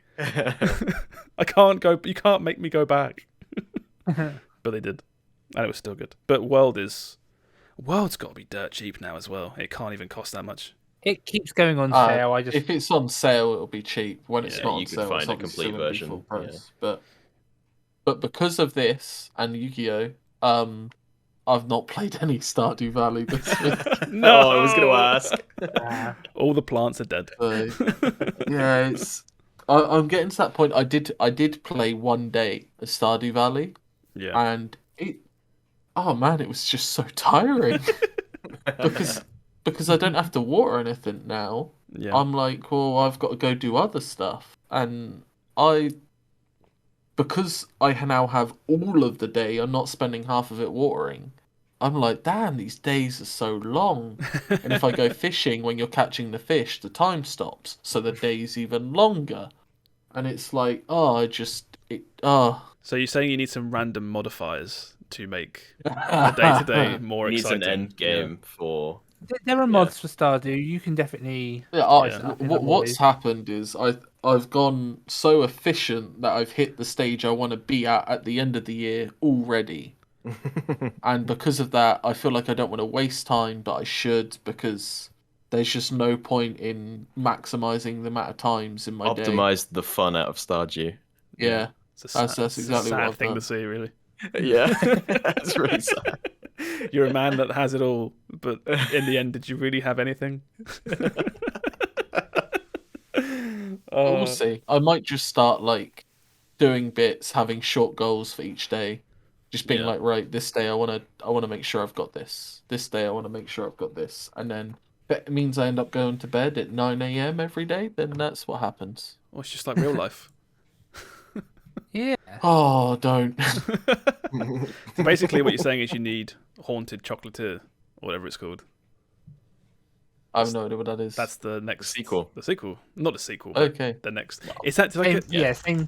It looks like Stardew still, but I spelled that wrong. What's it? Haunted Chocolatier. Yeah, Haunted Chocolatier. Yeah, that'll do. Yes, they made Stardew again, except it's about chocolate. And it's in the snow place. I don't know anything. You about run a that. I'm on hotel board. chocolate shop. And they're making I'm on the board. combat I'm on board. better. Mm-hmm. Anyway, It so just looks good. I'm moving on to the news. I hope everyone did their homework. Did you all watch the Pokemon Legends Arceus trailer? Yes. You were all told to. I watched it. I'm a good boy, man, and I watched it. I turned it on, saw it was 13 minutes, almost switched off, and then I thought, no, for the good of the podcast, I will form a completely uninformed opinion on Arceus, even though I know nothing about the recent Pokemon games. I pre-ordered it today. My dog ate my homework.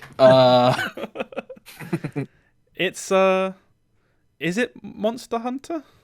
Kind of, but like, little part. There's like a wisp of Monster Hunter in there, but it looks more like Breath of the Wild. I was gonna say, reminded me more of Breath of the Wild. So I watched that trailer, the 13-minute long trailer, and it felt to me the trailer was supposed to explain everything. I think it was like the gameplay overview, and the actual part of the game that looked like the part you'd be doing for like 80 hours didn't look that deep. It was like, the game has been leaked, by the way, and there's definitely content. I mean, it looked like Pokemon, right? I mean, Pokemon is it's a world, but it is a linear JRPG. It's a corridor JRPG, and they showed in this trailer for Arceus, they're like, here's the customization, here's the town, here's the Pokemon in the wild, and here's what you do. You take a task, you go out and you catch a few Pokemon, and you go back to base. And then you get another task, and it says, go out again, take a... I mean... It just seemed like...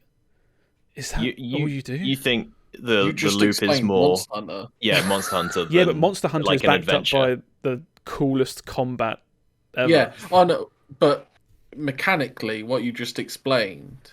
Yeah, and that's why I said it's like Monster Hunter. But this is just like you go out and you're tasked to either catch a Pokemon or get some berries or mine a rock, and then you go back to base. It's like, does it get more elaborate than that? But there was like shots in that trailer of the guy like sneaking around.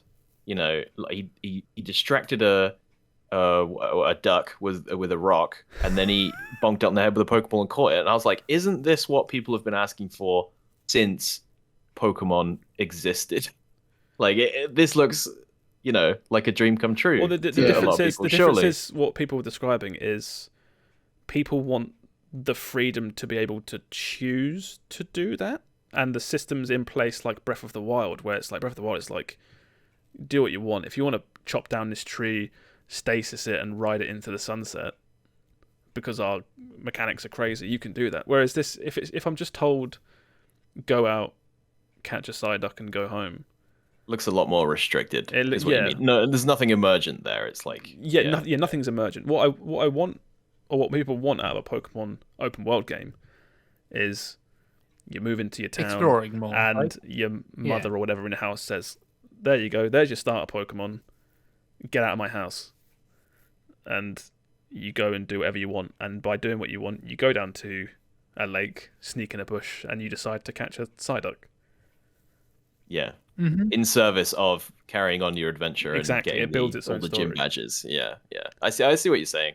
It kind of feels like I'm describing the same thing, but I feel like it is different. No, I know what you mean. The one thing you're describing is you want a regular ass Pokemon game with this new open world air quotes, framework where you're on like an adventure, whereas this feels like a Monster Hunter game where you go to a very specific zone to do one thing and then back to base camp and then repeat. This almost feels like you go, Steve. Sorry, I was gonna say I think this is definitely like a step in the right direction. I feel like there's that overview trailer thing was just saying like the very basic stuff. Hopefully there'll be more to it, like it gets deeper later on, harder, because like the whole premise of the game is you're filling out the Pokédex, like you're creating the first Pokédex. I think it'll be there. that was Eventually. not. I wasn't expecting that this is like ancient times, and you're using like Yeah. steampunk Pokeballs. I was like, that's cool. That's neat. I liked how every advanced bit of technology, like in this ancient world, they just describe it as mysterious. It's Yeah, like yeah. you capture Yeah, that Pokemon was with funny. this mysterious Pokeball. Also, Yeah, to get yeah. around and find out where you're going, you use this mysterious device called a mobile phone. Yeah. Which It we always can tell felt like- the case for online, you know. Yeah. It always just felt like they're going to be like, you want to get around? Use this mysterious car. And go to this mysterious petrol station to Yeah. fill it up. And Well, so I'll say I'm not interested in Pokemon at all. I've actively disliked the last couple they've put out. Yeah. And I saw this and I was like, that could be neat. Now, I'm not going to buy it. I'm not going to dust my Switch off to buy it, but I'm happy they're at least Rent trying it. something new. I could rent it. No, I'm not going to rent it. Am I kidding? This Rent game, it. you can Do rent it. I'm renting it. This game Well, then- feels like a test. It Yes. feels like we have made systems to go around an open world, crouch, Yeah. stealth, catch Pokemon in the wild, battle in the wild, this, that, and the other. But we either don't have the time yet, or we're not committed to making the full open world experience. This is Well, what this we've isn't got right even the now. main Pokemon company, is it? This is they've hired it out to another another company to make this, right? I'm not surprised. they? I'm not surprised because Game Freak It's didn't not- do like anything. the Diamond and Not Pearl Game remake Freak? as well. Yeah. Yeah, it's not the main people who do it. Like they're busy making Generation 9. This and the Diamond and Pearl Oh, remake joy. would farm out to someone else. It So says developer Game Freak. I believe it was. You might be it right. That I'm just going by might be, I'm not sure. Wikipedia. Is Steve lying again? I think you don't might be. know. Now I do you- remember. It might have just been Steve telling me, but this was being outsourced. I know do that the remember Diamond and Pearl remakes were definitely outsourced. I'm not sure if What's you're this getting outsourced? mixed up with No, that. I'm not sure. The Diamond and Pearl remakes were made by another developer. I'm pretty sure. I mean, It's same as it's even. Yeah, I mean, it says it's credited as the same company which made Sword and Shield. So Well, I'm Maybe trying- I don't know. I'm mistake. Pokemon. Oh, these are the old. I'm ones. just having zero interest and Yeah. zero stake in this. I think it's cool that they're trying something new. So yeah, Brilliant Diamond and Shining Pearl were made by the ILCA, which don't even have a wiki page. It just says ILCA. So I thought this. They I thought. came after me about my student loan. Do you want to donate £10 a month to the ILCA? I thought this was being made by the main team. Oh no, maybe I think it is. I think it is maybe not outsourced. Then Yeah. maybe it is the main team. I don't know. If it, like Don't I listen said, to me. it felt like I watched that video and they showed the gameplay and I was like, that looks cool. Now make the game that everyone wants with that. Just yeah, I don't know. Maybe it'll be good though. I just don't Are they think making a new generation of Pokemon for this game, or is this all repeats? it's all repeats with like twists on a few. It's disappointing. Yeah, well, there's actually a more than because the game was leaked. There are definitely surprises in this game Yeah. to look forward to, and there's a lot of surprises. I will say. What's I'll say, as admirable as I think it is that they're making new stuff. I saw they teased like a boss fight at the end that looked incredibly stupid. Yeah. Yeah, It was you circle strafe a guy while throwing berries at him, and then at some point your Pokemon takes over and you just do a regular well, Pokemon. it's never battle. going to be too hard because it's Pokemon, you know. Well, that's But my just problem as well. Where You get a Pokemon battle. they talk Well, about what's the point? in the combat. It's like you can do strong style for more damage or agile style for more That speed. seems dumb. Yeah. And I'm like, well, knowing difficulty of Pokemon, I'm going to get over-leveled accidentally by just playing the game, and then strong style will one-hit everything and kill it. So Well, I there's- saw that and I was like, they're finally doing a twist on regular-ass Pokemon combat, which I feel like has been needed for a real long time. Because, yeah, like you said, every game devolves into your guy gets way over-leveled, you get Yeah. into a fight, you do your strongest move 5 times, and that's the boss fight. yeah, but the problem is with Pokemon games is they're horrifically easy. Yes, yeah. It's like I said, I played the Pokemon Diamond remake, and I was one-shotting fights without. I didn't grind. I just played the game. And then everything just died. You have to go out of your way to make the game harder for yourself. Hard, yeah. And that's why Nuzlocke exists and all that stuff, because the game's too easy. Need a hard mode. Randomizers and all that. That shouldn't be on the player half the time, right? Yeah. It shouldn't be. Anyway, not even half the time. It should be an option. look at this stupid Voltop. Yeah. It's great. What's wrong with that? It's just That's weird. cool. What's like it. the other one that they've shown? What? It they looks did- weird compared to the old. Yeah. It's got They've big done eyes. several. They've done Zoroark and Zoroark, Braviary, Basculin. They all have like evolutions. Look at the or special comparison forms. down below. You want to tell me one looks dumber than the other? Nah, mate. You versus the guy she tells you not to worry about. One looks like it looks like a misunderstanding outside of a pub really late, or outside of a club really late at night, and the guy on the left I've been in confrontations like this. The guy on the left is trying to defuse the situation, and the guy on the right is so drunk he's not having it. He's so mad. Anyway, Pokemon Arceus. I still don't have faith. I'll play it, but I'm yet to be. We'll talk about it next week. I'm yet to be. I was convinced. indifferent. I am still indifferent, but hopeful. It's like I just said. The meat and potatoes just doesn't look. I'd love to play a cool Pokemon game. What's that bit as well in the trailer where they're like, we have tons of customization options, and they're scrolling through the same beret with like 4 different colors. What is with the Pokemon company's hard on for berets? What's going on there? Oh, it's so sophisticated. Oh, look at us with. Did someone beret. is the head of the studio? He just has a beret, and everyone's like, "Oh, guy." He has a different That color guy's for every cool. day. He comes in and he enforces a beret per day from all the artists. That's a fedora. Mm-hmm. Anyway, so that's Pokemon Legends. We'll have actual hands-on by next week, right? Yeah, it's out in 5 days. Oh snap! Hopefully, I don't always get my Rent games on launch day, so hopefully On day one, yeah.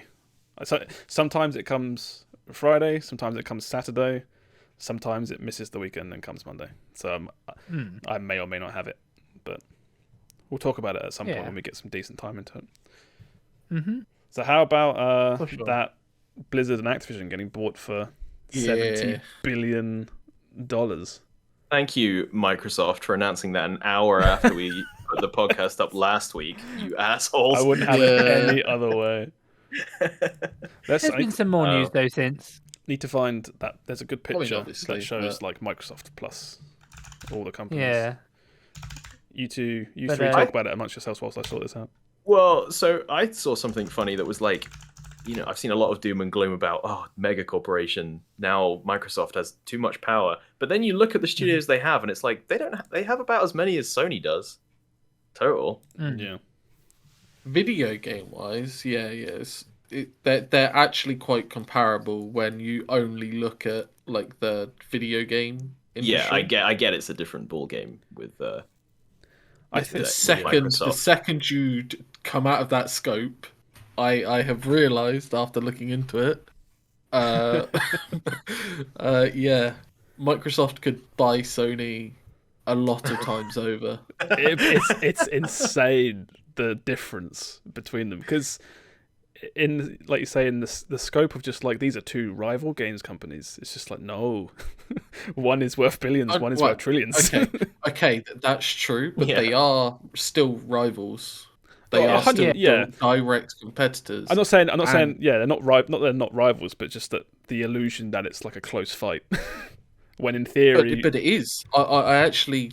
So after looking at this, how much more money do you think Microsoft could pump in to actually make a difference that they're not already using? Right? Well, here's the thing, right? Is that when the switch is flipped, and Microsoft say, "Okay, let's put a serious dent in the competition."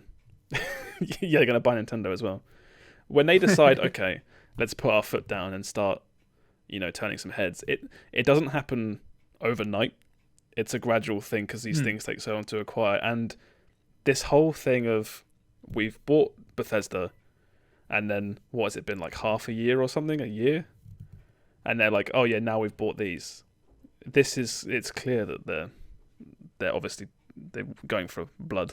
It feels. I just looked up a Microsoft valuation versus a Sony valuation, and this is all just quick Google numbers, so it could mean nothing. But yeah, it says, oh no, this is revenue. Ignore me. Yeah, At least It's £4. full valuation. Yeah, don't worry about it. At least a fiver. Here's the thing, though, is like, I don't think Microsoft could actually put in more effort or money than what they're already doing to actually make any more substantial difference. No, and that's why I'm saying these things happen over time. They are setting themselves up for whatever generation comes next to just basically have such a hold on the industry by owning so much popular IP and put it all on a Game Pass that's a tenner a month. Just strangle the competition. Like, you can get a PlayStation 6 and you can play Uncharted on it, which is fine. I'm not going to say Uncharted is a bad game. I love Uncharted games. Yeah. But it's the discussion we've been having over a long period of time where it's like the value of games, for good or worse, is going down. Games are getting cheaper than they've ever been. And it's getting harder and harder to justify 60 quid. Now, Okay. Yeah, so what do you think then? So games like a couple of years ago were like 30, 40 quid, and now they're like 50, 60 quid. Games are getting more and more expensive. yeah, in some respects they are, but at the same time you've got other companies now pushing to make the price lower, which makes it harder to justify those games that are 60 quid. Which makes me think over time, over a long period of time, against say next generation or whatever, it will be really hard to convince someone to drop 60 quid for a full price game. Yeah, Sony's just started upping the price. They've just upped the price to 70, right? Yeah, a first party Sony game on PS5 is 60, 70 quid. There will be the free to play model, there will be the subscription model, and then there will be buying games full price. And buying games full price will not go down. But Microsoft are actively trying to remove that. And they're doing a good job by buying lots of games and companies that people would normally pay full price for. That's the thing, they're doing a good job at trying, but we won't know if it actually does anything for a while yet, right? But we can look at parallels to TV and movies about how, when was the last time you bought DVD of a movie or a TV show, to where it's subscriptions and that kind of on-demand service is like the future, and this is Microsoft laying the groundwork I think for that. The TV industry and the video game industry can't be compared like that, though. I don't think it's one-to-one, but I think it's a good trend. I think like DVDs, for example, I think are dead personally. Like I don't see. Yeah. Like you go see it in the movie, or in theaters and shit, or you just wait for it to be online. But I think just the concept of having a physical collection of media is not a popular one anymore. Like it's when you go and buy a game these days, half the time you don't get anything. You just get a code to go and download it somewhere. Yeah, and you don't own it. You have a license to play that game. For the overarching like Sony versus Microsoft thing, my perception of it has always been like Sony has survived by just having, whether it be indie companies or new IPs. The fact that Microsoft has gained a ton of really popular IPs doesn't really matter. I think you take all these games that people would have been happy to pay full price for, and they're now going to be day one on Game Pass. It becomes a harder sell going forward. Not to say that there is no sell, because people will still buy them, but it becomes a harder sell to convince someone to drop 60, 70 quid on a game. I am a casual gamer. You know, I play FIFA, I play Call of Duty. Those are the games I play. Yeah. Now, all of a sudden, Call of Duty every year is on Game Pass that I pay £8 a month for. And that very same month that I play Call of Duty, that I've paid £8 a month for in my subscription that I have anyway, another company is now trying to convince me to pay 70 quid for Battlefield. I think that's part of the thing of that's similar to when we were talking about Extraction. Is I would never pay full price for that game. Yeah. And there's a lot of games I think coming out that I would never buy straight up at full price. I think the only one I can think that I'm excited to buy day one is Elden Ring coming up. But other than that, I'm like, I can wait. You know, I can either wait or play it on Game Pass. How many of these games and stuff like that do you actually think are going to come to console? What do you mean? What are we looking at right now? Do you mean the IPs below? On the screen? That or anything else, yeah. Because obviously Call of Duty is a big one. Call of Duty will be on console, but I think like all of them. I think Overwatch 2 will be on console. Diablo 4 will be on console. Call of Duty is definitely on console. The next StarCraft. StarCraft isn't a thing anymore. Yeah. Rest in peace. World of Warcraft will tick along. But no, I see what you're both saying.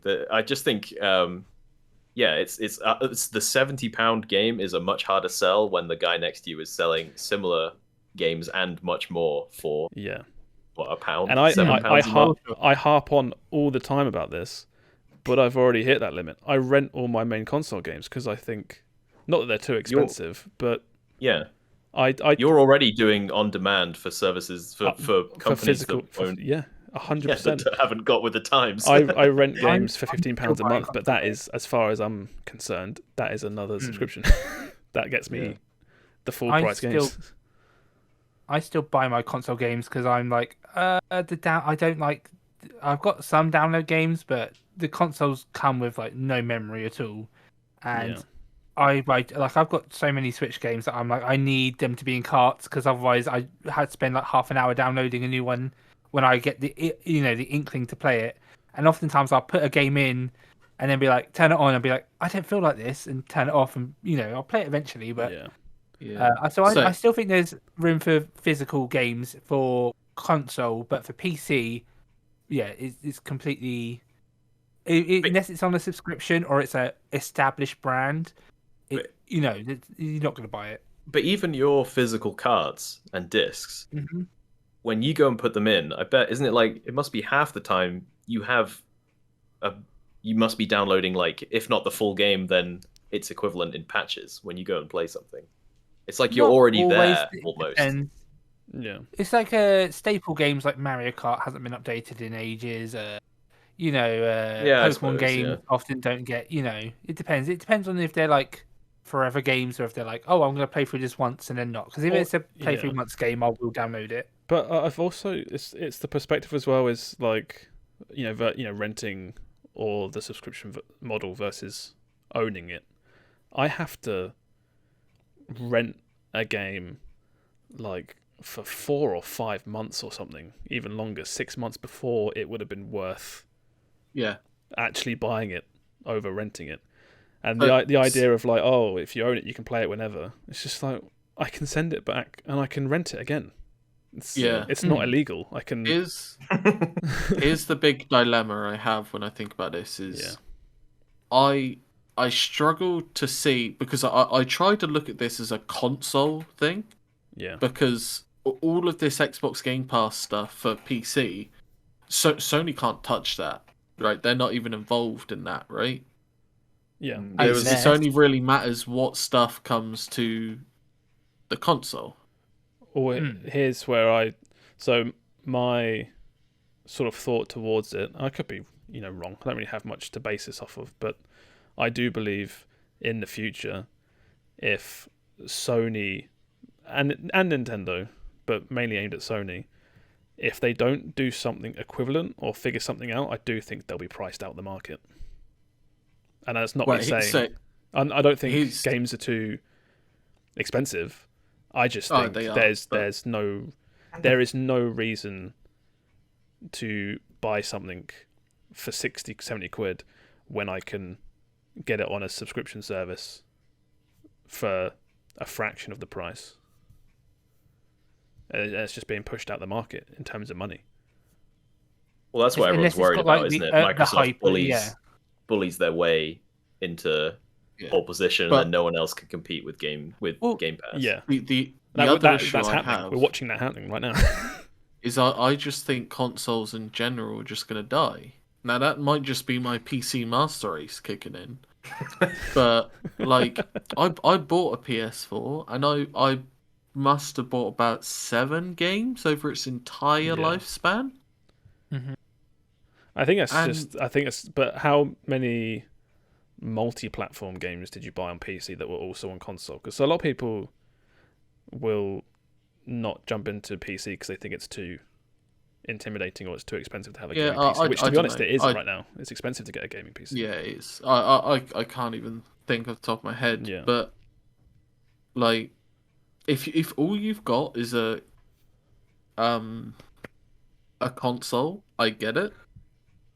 Yeah. And it will be the next generation where you will see the effects of this. Yeah. Mm-hmm. Yeah, PS5, Xbox Series X aren't going anywhere right now, but yeah, I can see them because the way it's sort of the only thing really stopping the subscription service fully, which being Sony the place has, to be, by the way, is infrastructure and storage. Right? If you could hit a button and in 10 minutes play your game, and not have to worry about storage or uninstalling other games that you like, then there's no real reason to not just subscribe to a game to Game Pass or whatever Sony does in response. Or Xbox Game Pass is, download the game as part of the service and then play it. But the end game is cloud gaming. Yes, that's 100% the end game. It's to get to a point where the internet around the world, or at least in first world countries, is good enough that they say, okay, the main model now, you can still download them for now, but the main model is cloud. You'll buy a little Roku, it'll stick on top of your PC, or your monitor, not your monitor, PC, your TV, and you'll have a controller that you can just press a button. It won't even be that. It'll be integrated into the or TV. It'll be in your TV. It'll be in your, it's like in your smart TV.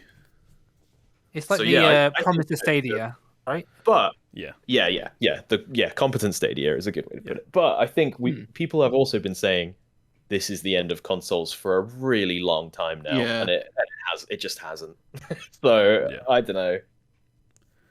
I definitely think consoles are going to have to start innovating more like Nintendo have been with their consoles to do something unique where it's like you have to get this console.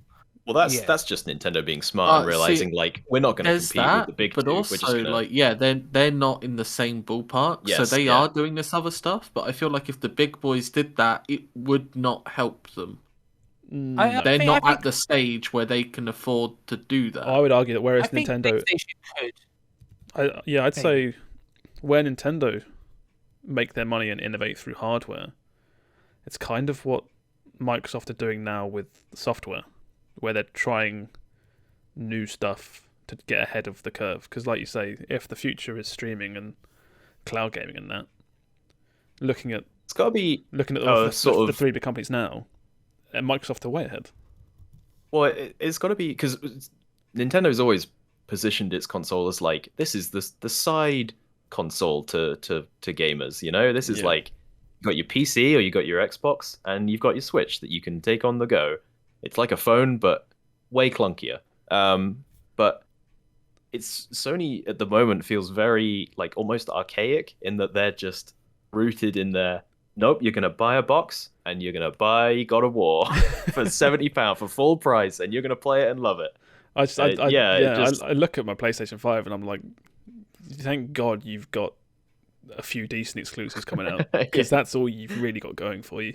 I'd be curious, what their next big move is, because I don't think they're PC people, right? Yeah. It's so hard to see it through someone who doesn't have a PC's eyes. Yeah, but I think I'll be interested to see, because I think I'm on board with you, Josh. I don't think this buy a Sony console to play Sony exclusives, I don't think that is sustainable when you can play, like, now they have Call of Duty on Game Pass, even if it's Game Pass on a Sony console, which I think is now possible.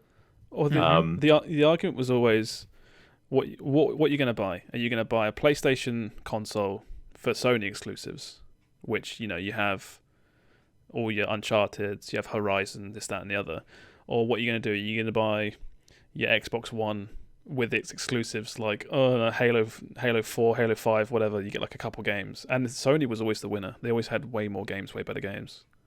In my opinion, at least. At least quantity-wise, they had a lot more.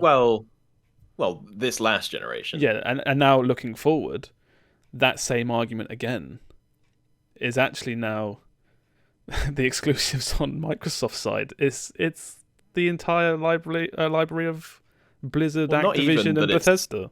Not even necessarily that it's exclusives. It's that you can pay a monthly fee to play the big thing, generation like Halo, yet as well. But so then, I don't even know if we can say that. Yeah, but then you can pay the subscription to play Halo, but then there's also thousands of other games you can just have and play. Yeah, that's an illusion though, right? That's because that's the argument of this service that we provide to you, whether it's Netflix, Amazon Video, Game Pass. It's so good value because we have thousands of items, but it's like you're not gonna use all of them. You're gonna get it for one or two items probably. I would argue that you're not going to watch the entire catalogue of Netflix. Well, no, but even not playing everything, the value there is still absurd. It's ridiculous. Sony does have PlayStation Plus, by the way, which has a complete range of free games as well. Like, it's not like Sony doesn't have their own thing in place. But you can only play them. It's nowhere near the level of Xbox Game Pass, though, right? It's they have PlayStation again, now. You need to split the Xbox Game Pass and the what they get on the console into two separate things, because the console doesn't get everything that the PC Game Pass gets.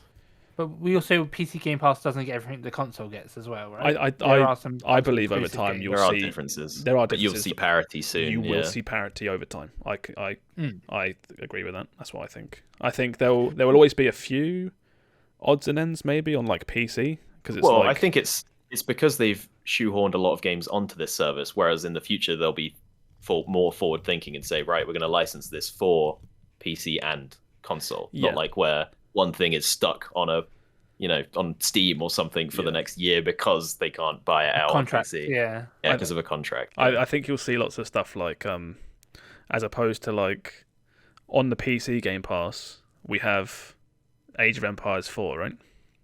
And that's obviously it's a strategy game. You play it with keyboard and mouse. I think you'll see less of that on PC only, and more of it's on the Game Pass. If you want to play it on your console, plug in a keyboard and mouse.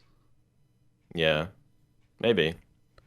And that's a whole another big is Xbox. If they want to go down this route, their next console has to be gaming based. It can't. Like their current one, right? They try to make like a multimedia kind of. It's a TV. It plays music. It does this. It does that. Or you can also play games. It wasn't a gaming console. Depending on how quickly cloud gaming ramps up, I strongly believe you might not see a next console. Or it's just a box. Their current just a tiny streaming box. Wow. Okay. Yeah, but they need something. Yeah, they'll definitely have something for sure. They do. Yeah, 100%. They need something. They can't do it with what they've got now. I mean, what I'm saying is, in the future, when internet is good enough that you can stream all games cloud-based and it not be different, it might be a case of grandma goes to, she goes to the Amazon shop down the road, and she goes, "I want to buy a new Xbox for my grandson," and they say, "Here you go," and it's a thumb drive. It's not even a thumb drive. It's an Xbox controller with a Game Pass subscription in it. Yeah, I see what you mean. Are you the grandma in this scenario? I'm the grandma. Yeah, I could see that, but that's not happening soon. I think technology progresses way quicker than anyone realizes. I don't know. I feel like I think we've had this illusion that technology advances really quickly because it has, but we're not going to get to that stage fast. Well, I mean, I think especially here in the UK, our infrastructure is woefully lacking compared to a lot of just the rest of Europe is so far ahead of us in internet speed. Yeah, that is definitely not happening here for a little while, but that is where we're heading. I think that is at least I think that's where we are heading, and Microsoft dumping $70 billion into more IPs they can sling onto a Game Pass. Seems like at least they want games on their platform. Yeah, I just don't see how Sony's going to respond to this. Because Well, you're right, it's not... Go on, Steve. I was going to say they have responded. There was the thing where apparently Phil Spencer met with Sony, and because they were talking about, like, oh yeah, Sony's an important part of our gaming sphere. We're definitely going to still have Blizzard games on Sony consoles. I think mostly talking about COD, because I think there was a big worry that PlayStation won't get COD anymore. And they said, no, it's going to be... So I think there's a lot more... But what if that COD is tied to a Game Pass subscription? So I said this on... I wrote up a little thing on the Dirty Dulch Discord, where if you completely remove Call of Duty from PlayStation, that leaves a big power gap for someone to jump in and just like take the FPS spot on a PlayStation console. So what you'll find instead is they'll keep selling it on PlayStation for 60, 70 quid, whilst PlayStation fans have to look over the fence in their garden and see Xbox players playing it on Game Pass. And then, even if you don't have Game Pass... Oh, see, I saw this as a move for them trying to finally get Game Pass on PlayStation. I don't think they'll never buckle to that. I strongly believe that. Well, we'll see. I think you'll see a PlayStation service more... Never say never. No, I'll never say never, but I can see... But you didn't see Microsoft buying Activision, I did not. I still don't... I'll be completely honest right now. I still think this doesn't mean much. Are you kidding me? Absolutely. I think it's the biggest thing that happened in gaming in like last decade. Yeah, I think it's the only way that Blizzard could redeem themselves, get any sort of like comeback, because they were like down in the drains. Like this is big news. Don't get me wrong, but I don't think this does much. It's not immediately, but I think this is a herald of big things to come. Yeah, give it 3 or 4 years. You'll be launching World of Warcraft from the Xbox app, and you'll be on Game Pass to play the Call of Duty campaign, but it'll be on there as free to play for Warzone, which is where all the money is. And, Overwatch and Diablo will be exclusives outside of contractual obligations. If stuff's set up to put Diablo 4 on PlayStation, then that'll happen, because that happened with, Deathloop, when they brought out Bethesda. That's still only on PlayStation and PC. I just really hope this can finally give those studios some kind of overhead that makes it not shitty to work there, and they make better games as a result. Because I'm looking at all these franchises and I'm like, fuck me, where did it all go wrong? It's just bad work environment, isn't it? Yeah, I think it is. Just horrific crunch, and they're all just kind of gross. I heard some stories about how a lot of the staff are optimistic towards... That's good. I'm glad. All the staff at the bottom of the barrel, right? They're the ones that have been suffering through it, and they just want to get past it and move on to greener pastures, right? It's the people at the top that need to have a shuffle round. Need to shake up, For all the CEOs and that... Sorry, go ahead, Steve. I was going to say, apparently, before this announcement, there were...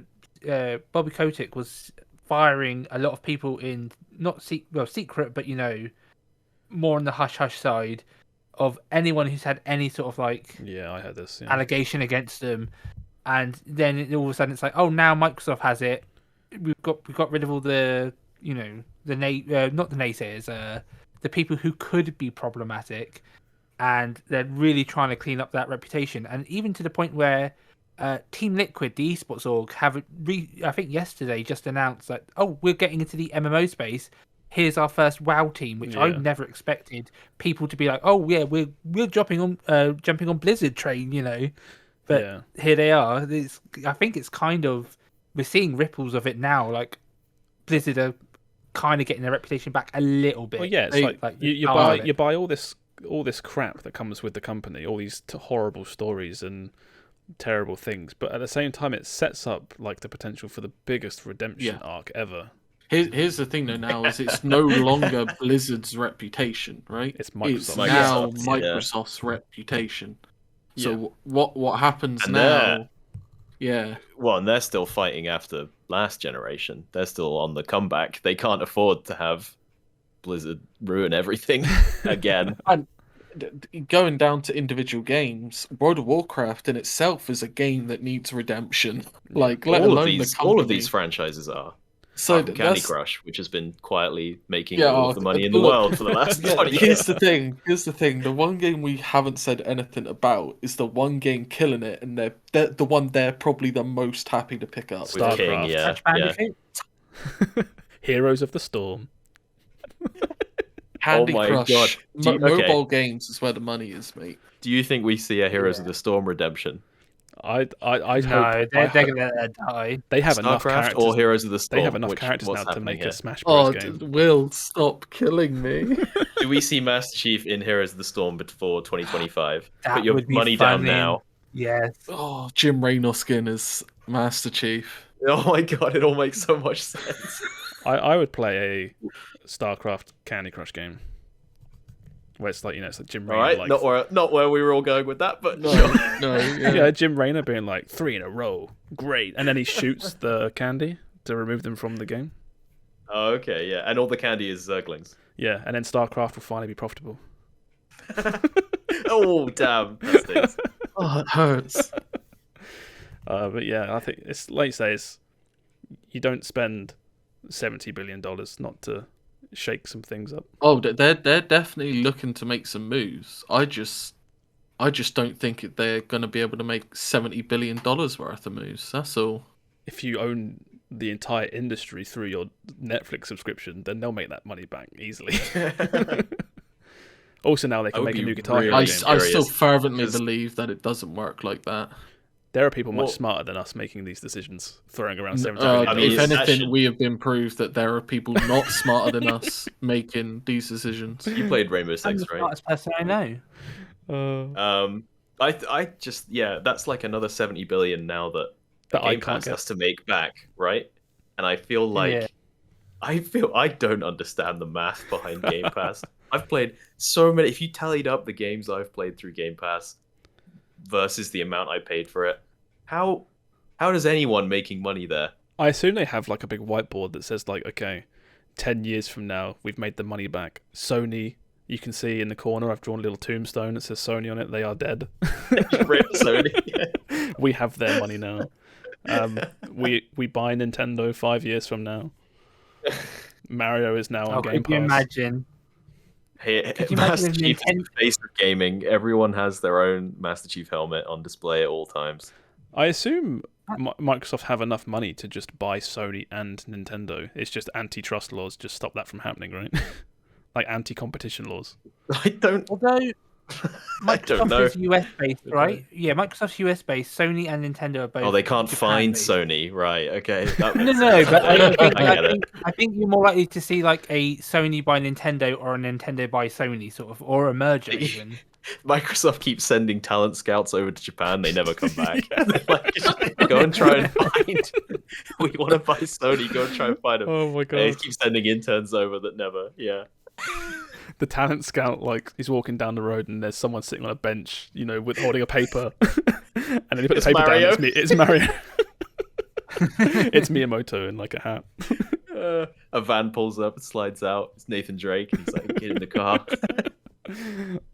I need to hear like Mario in Japanese and stuff because I'm, so used to his like English voice. I like, does he sound cool in Japan? It's the same voice, I isn't it? wonder. Isn't it the same voice? Yeah, what are you Is talking about? Yeah. Yeah, Well, no, but he has English voice lines on occasion, right? yeah, but so he must- it's the same it's just the same voice, I'm pretty sure. He just says Oh, let's okay, I go, didn't know even that. in Japan. It's just, Yeah. The more you know. Was it something Martinet? What's the guy's name? Charles Martinet. Charles yeah. Martinet, yeah. Well, yeah. I want to see some kind of like enemy of my enemy is my friend, like a proper team up with Sony and Nintendo to try and beat Microsoft. When our powers combine. There's literally. different, because there's still that thing though, right, where PlayStation is very popular over in the East, whereas like Xbox has got a firm grip in like America and stuff. Yeah, it does better in Europe and America. Yeah. Yeah. I think it's funny we're still talking about it this like it's a death match and only one can eventually be victorious. But I just think it's like we're so beyond these days. This is why earlier on I said I think it doesn't mean much, because I think things like this have kept happening. It's just this is the next big thing to happen where we think, oh, how could anyone see this coming? And it's like, well, shit happens that we don't see coming all the time, but barely anything actually comes of it. The acquisition of Bethesda, like a year ago, still hasn't shown its hand yet. They put old Bethesda games on Game Pass, but you know, when it's a couple years from now, when suddenly new Elder Scrolls, when the new Elder Scrolls comes out, isn't on PlayStation anymore. And there are people that except when you subscribe to Game Pass be on PlayStation. No, but it is Sam. You're a PC master race, but tons of people play those on consoles. No. This is what I'm saying. You're saying that it obviously, right? I know why you're saying it, but like you're saying it as if it will never be on PlayStation. It won't. But like there is so much time between now and then that again, something that we haven't seen could still happen. I think also we're forgetting Elder Scrolls, which they will put themselves on mobile devices. They'll put themselves on Switch. They will put themselves on PlayStation because they will re-release that game 17 times. Right, yeah, but if they're owned by Microsoft and Microsoft say no, they'll do it eventually. Though it'll be like, look, that's it's not the how that PlayStation works. edition. Nah, I reckon it's Elder Scrolls though. The memes, it needs to be everywhere. But I still think like it's not in Microsoft's interest to be like, no, these games don't appear on Sony. It doesn't make them any money. The ultimate goal, obviously, is to get nobody buying a Sony console anymore. But I just think in the meantime, I think this COD that's coming out will be on PlayStation, as will the next bunch, I bet. I think that they just carry on making it so that PlayStation charge full price for games and then go, yeah, you can pay us to play our game on PlayStation at this absurd price.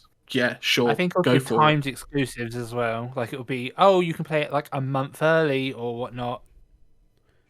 I don't know. That just seems petty. I don't know.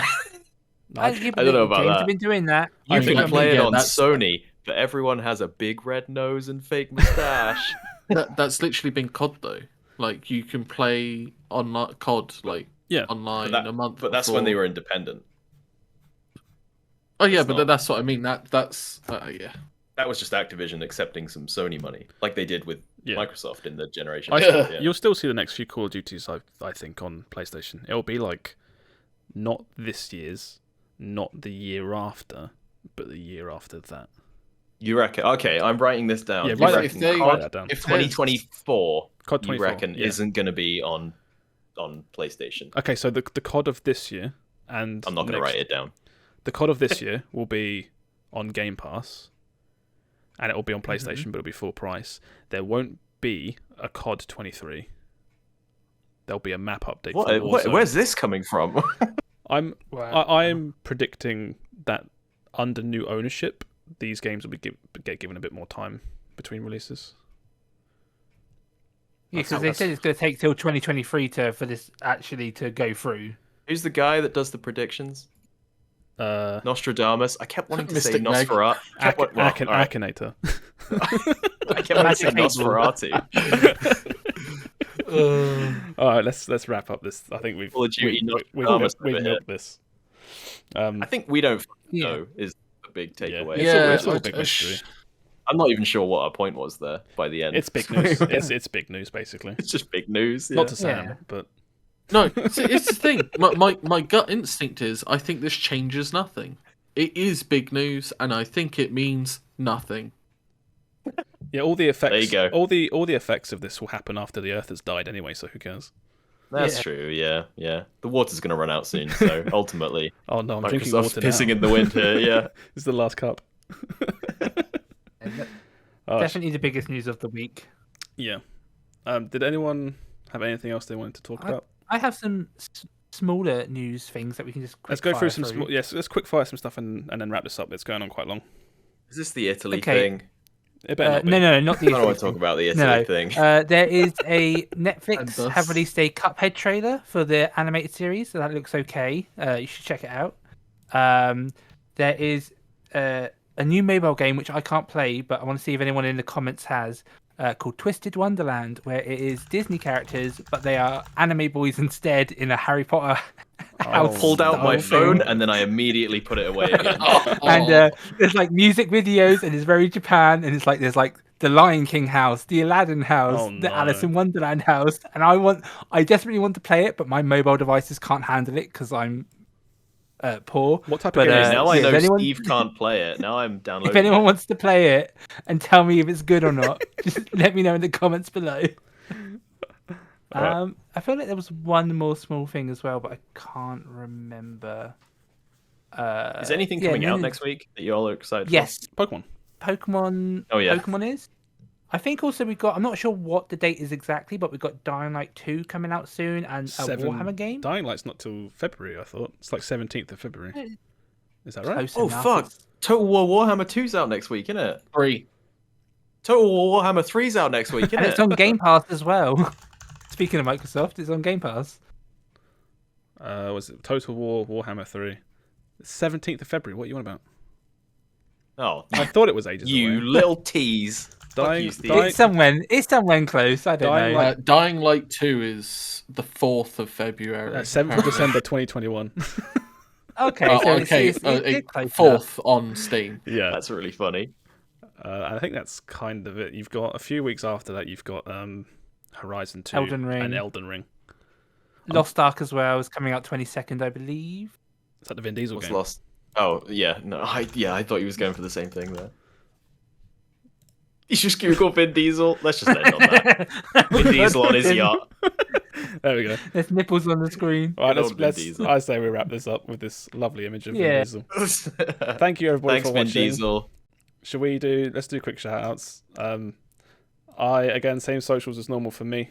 I'm here on YouTube doing this podcast. Feel free to subscribe if you want to see future ones of these. I might start. This is no promise.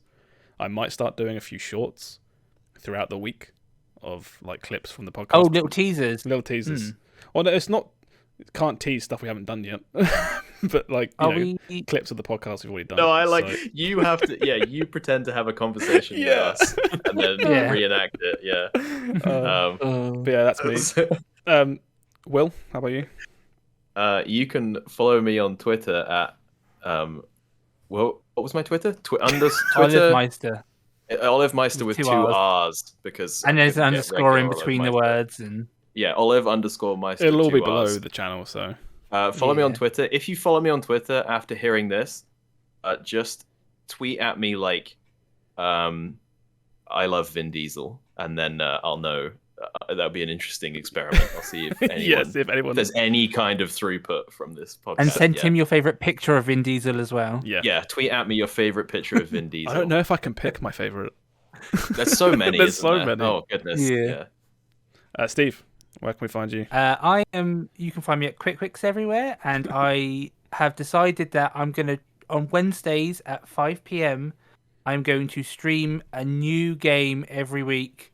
Oh, Just goodness. a small little short game to talk about on the podcast. So if you have any recommendations, preferably if they're like free on Game Pass, if they've been free on Epic, if they've been free on Prime, yeah. If you've got any recommendations for like short little games that I can just stream for a little bit, that would be great. Leave it in the comments below. And what about you, Sam? And I'm Sam. Okay, great. Thank you, everybody. Thanks for watching. See you all next week.